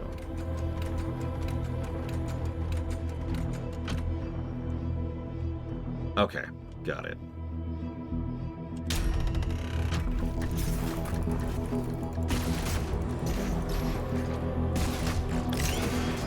According to the Corax tablets, if you kill the Dark Lord, any demon outside of their world will be destroyed.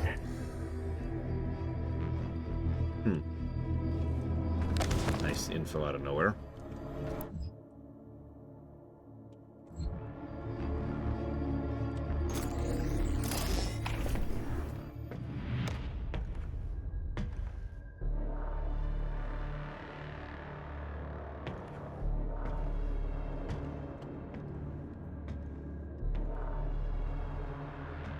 Your reckless mission ends now. I think we turned God mode off for this.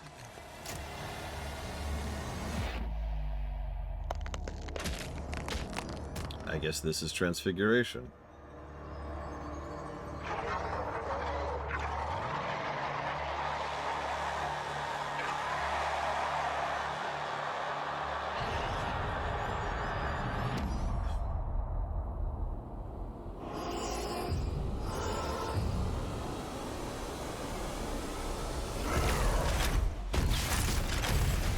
Ooh, okay.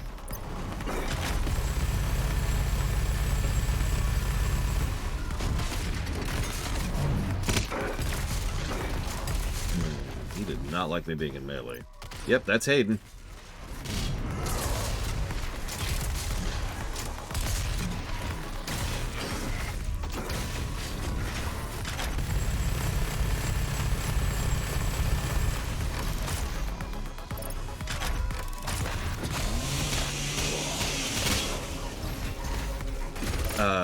I'm gonna be honest and say I don't actually know which of those is which. What is hitting me?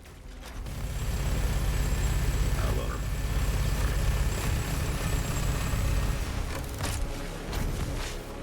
Ooh, okay.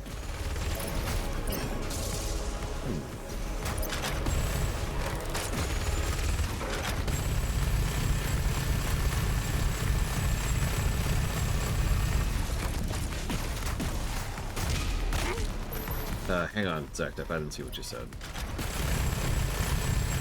aggressive. Way more aggressive. Can't even tell what's doing damage to me at this point. Unless it's just the eyes, in which case ignore me. Some freaking armor.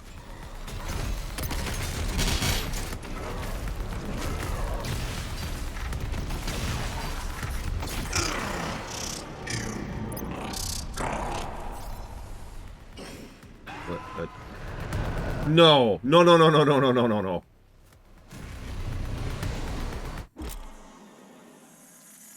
Oh, okay.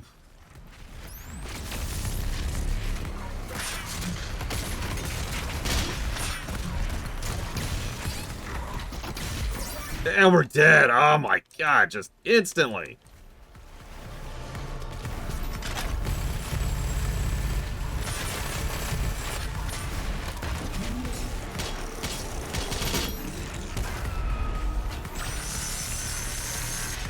Faster, faster, faster, faster.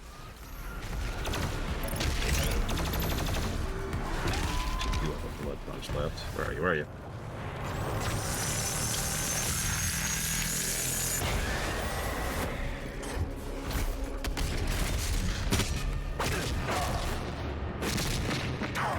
Sorry, Samuel.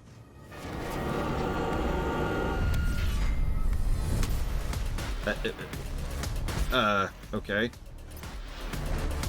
Not now.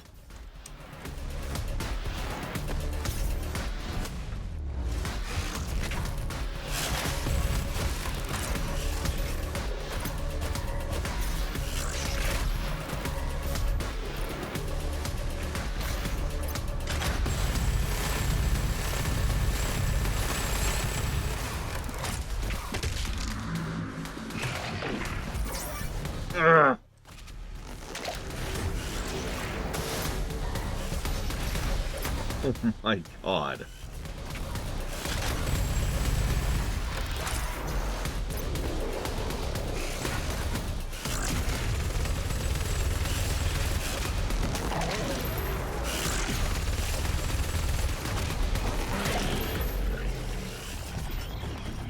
This was not how it was meant to be.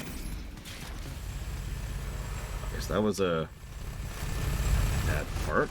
I can work with that. Could you give me some armor, please? Thank you.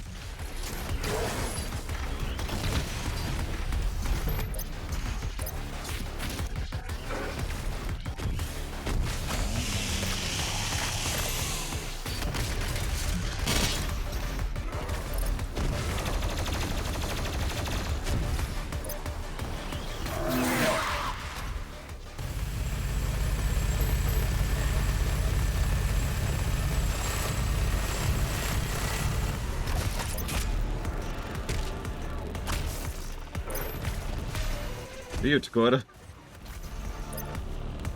No, I'm pretty sure the last boss is the hardest boss in this game. Although, a lot of people tend to complain about that fight, so it might be unfair difficulty. I don't know. I've never fought it. Now, mother...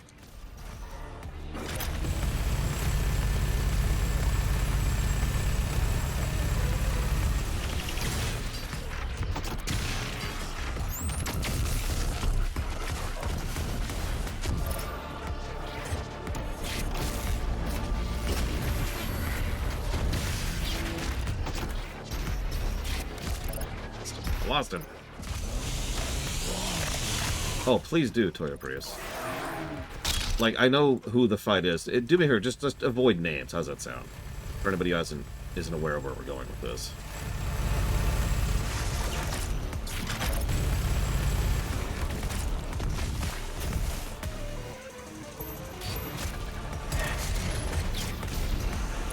Find the guy to shoot him. Boring. Well, that's interesting.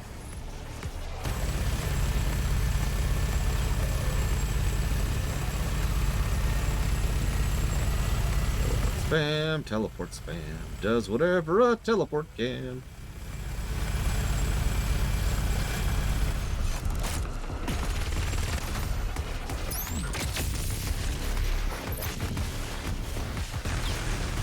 Whoop, wrong button. I wanted this button. Nope, that's still the wrong button. Oh, God. Where's my guns? There we go. This must end. No! Come on! Come on! Oh, my God.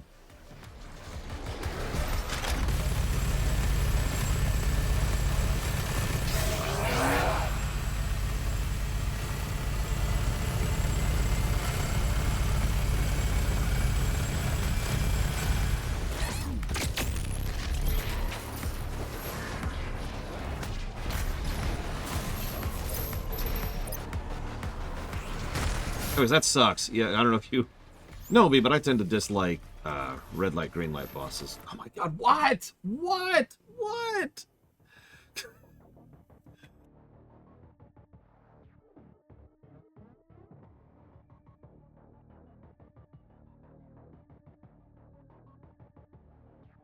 God, okay, where the hell am I? Armor. Armor. I need more armor. And I'm dead. God damn. It's just... that freaking... God damn it.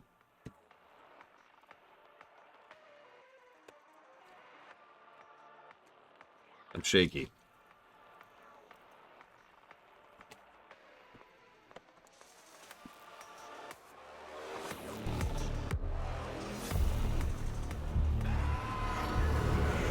Holy crap! Actual mid-mission checkpoints? Plus the gameplay?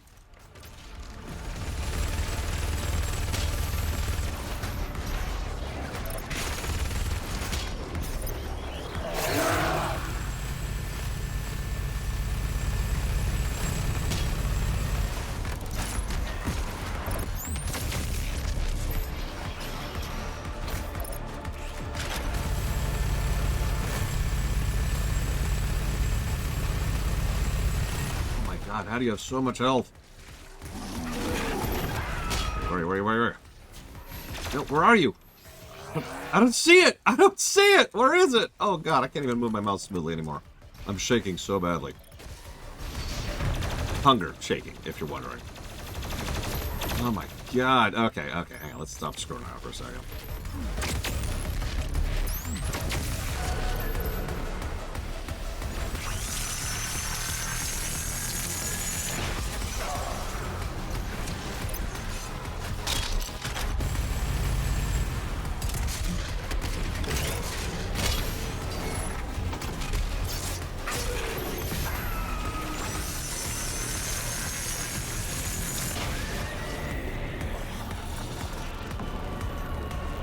Agreed, off the deeper end.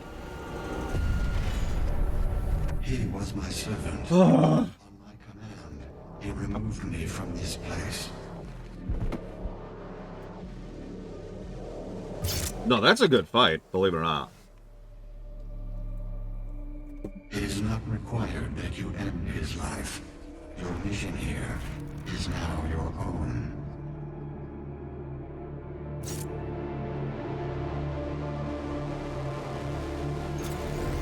So yeah, spoilers. Hayden lives. I'm actually very curious if that's going to come up in the future. Especially since Dark Ages is a prequel.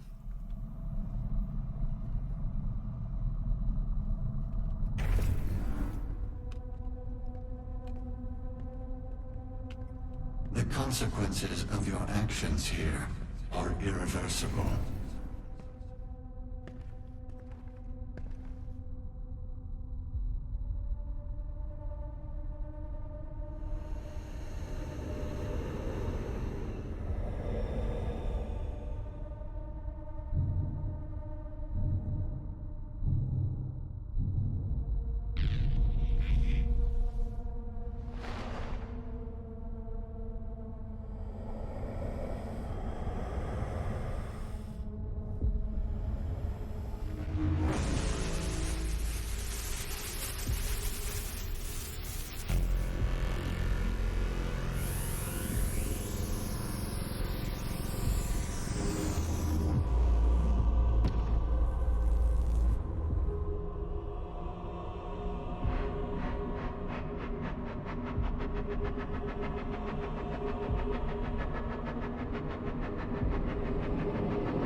I've never played these, but I know what's coming, literally, story-wise. So we're giving a body back. Lord is the leader of Hell's armies, not a king, but a warrior of the Dark Realm. The fiercest among them, as only the strongest could rule the demons. It is you, in their world. Dun dun dun!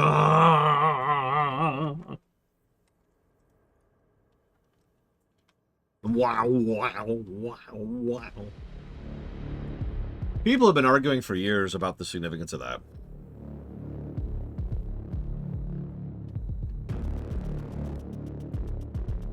I don't have any answers for you. I'm just saying, people have been arguing that for years. Don't worry, that's not the big twist that might get a negative. We got another one coming. So the Dark Lord is the central linchpin of all the demons. We kill him, we stop all the demons permanently. Singular point of failure, right? This actually makes sense. As weird as that sounds, how to put this into words? One of the biggest irritations that a lot of games, movies, and shows do is they've got that, you know, the load-bearing boss, right? You knock over the boss and everything dies. In a few cases, it works for me, but you kind of have to earn that. I know I'm going to get a lot of flack for this, but in episode 1, it actually made sense that the capital ship in orbit over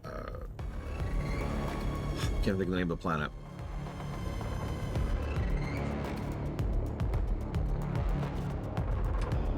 Naboo, thank you. The capital ship over Naboo. God, I'm really out of it. Knocking that over knocked out the army and pretty much stopped the Trade Federation's advances. While Episode 1 has many, many, many flaws to it, that's not one of them. It was actually a well-constructed scenario. The idea here is the Trade Federation shows up, blockades things on the orders of Palpatine to get things moving forward. Then, once the blockade has succeeded, they've claimed the planet, and essentially they planted their flag in it and they walked away from it. Naturally, they're going to send all their fleets home. Maintaining a blockade is expensive, and this is a corporation, so they just leave the one ship up there. That is a Lucrehulk, which is a big honkin' carrier of doom. So one Lucrehulk should probably be fine to maintain that, and that one ship maintains most of the troops down below. So you knock out the Lucrehulk, and then the entire army goes away like that. So that makes sense, right? If we're being honest, it took several individuals and several long shots and the Force in order to knock out that one ship, so that it was a reasonable expectation. They knock over that one thing, they win, cool. That makes sense. Same general idea here. Most of the demons, the overwhelming majority of the demons, we talked about this already, they don't have sentience, right? There's no intelligence driving them. So the only thing that really guides the demon forces is whoever happens to be the current Dark Lord. As we talked about, there's several, at least 5 that I know of off the top of my head. And so each Dark Lord is the guiding hand to direct them in one direction or another. It has actually been argued that Khan Maker herself qualifies as one of those Dark Lords. Debatable. Moving on. So, we take out the Dark Lord, who's above all of that, and we knock out. Sorry, what I meant to say Luck von Falkenstein. We knock out that one linchpin, the demons are no longer a huge problem, right?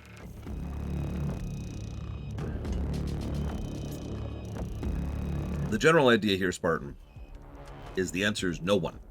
The demons are just doing. That is one of the ideas, yes, Trihexia. Unfortunately, there's a bit of vagueness about the various Dark Lords. It doesn't help that they call the Dark Lord. Let's just call him Davith, because that's his name. It doesn't help that they call Davith the Dark Lord, even though there's several Dark Lords. There's a pretty good chance, based on how this is presented, that the Cyber Mastermind from Doom 1 is a Dark Lord. That the Icon of Sin, the original one, was a Dark Lord. That the Queen Mother, I think, what was her name from Doom 64, was a Dark Lord. And then we have, as I already mentioned, the Khan Maker was one of them, and then whoever made the deal with Olivia in the most recent thing. And there's your 5.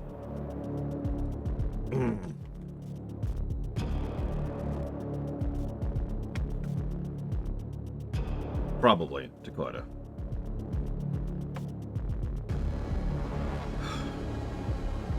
That was a good boss fight, though. I know that sounds so stupid, but I actually enjoyed that boss fight.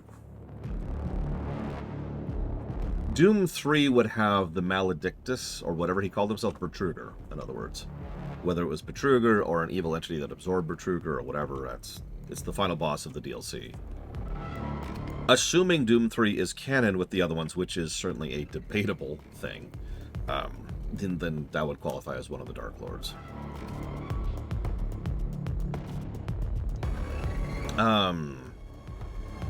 We'll cover that after the lunch break, Luke.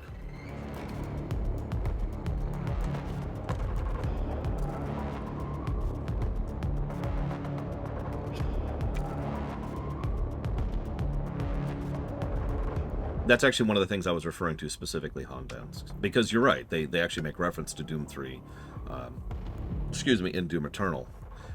But it's usually the realm of reference rather than direct acknowledgement. Not that I'm saying that doesn't count.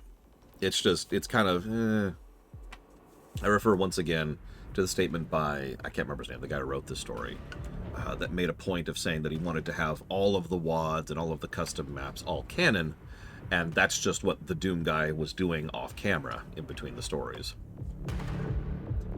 But the reason I bring that up is by that logic, Doom 3 would qualify, right? That was just another thing that was happening over there in some other dimension.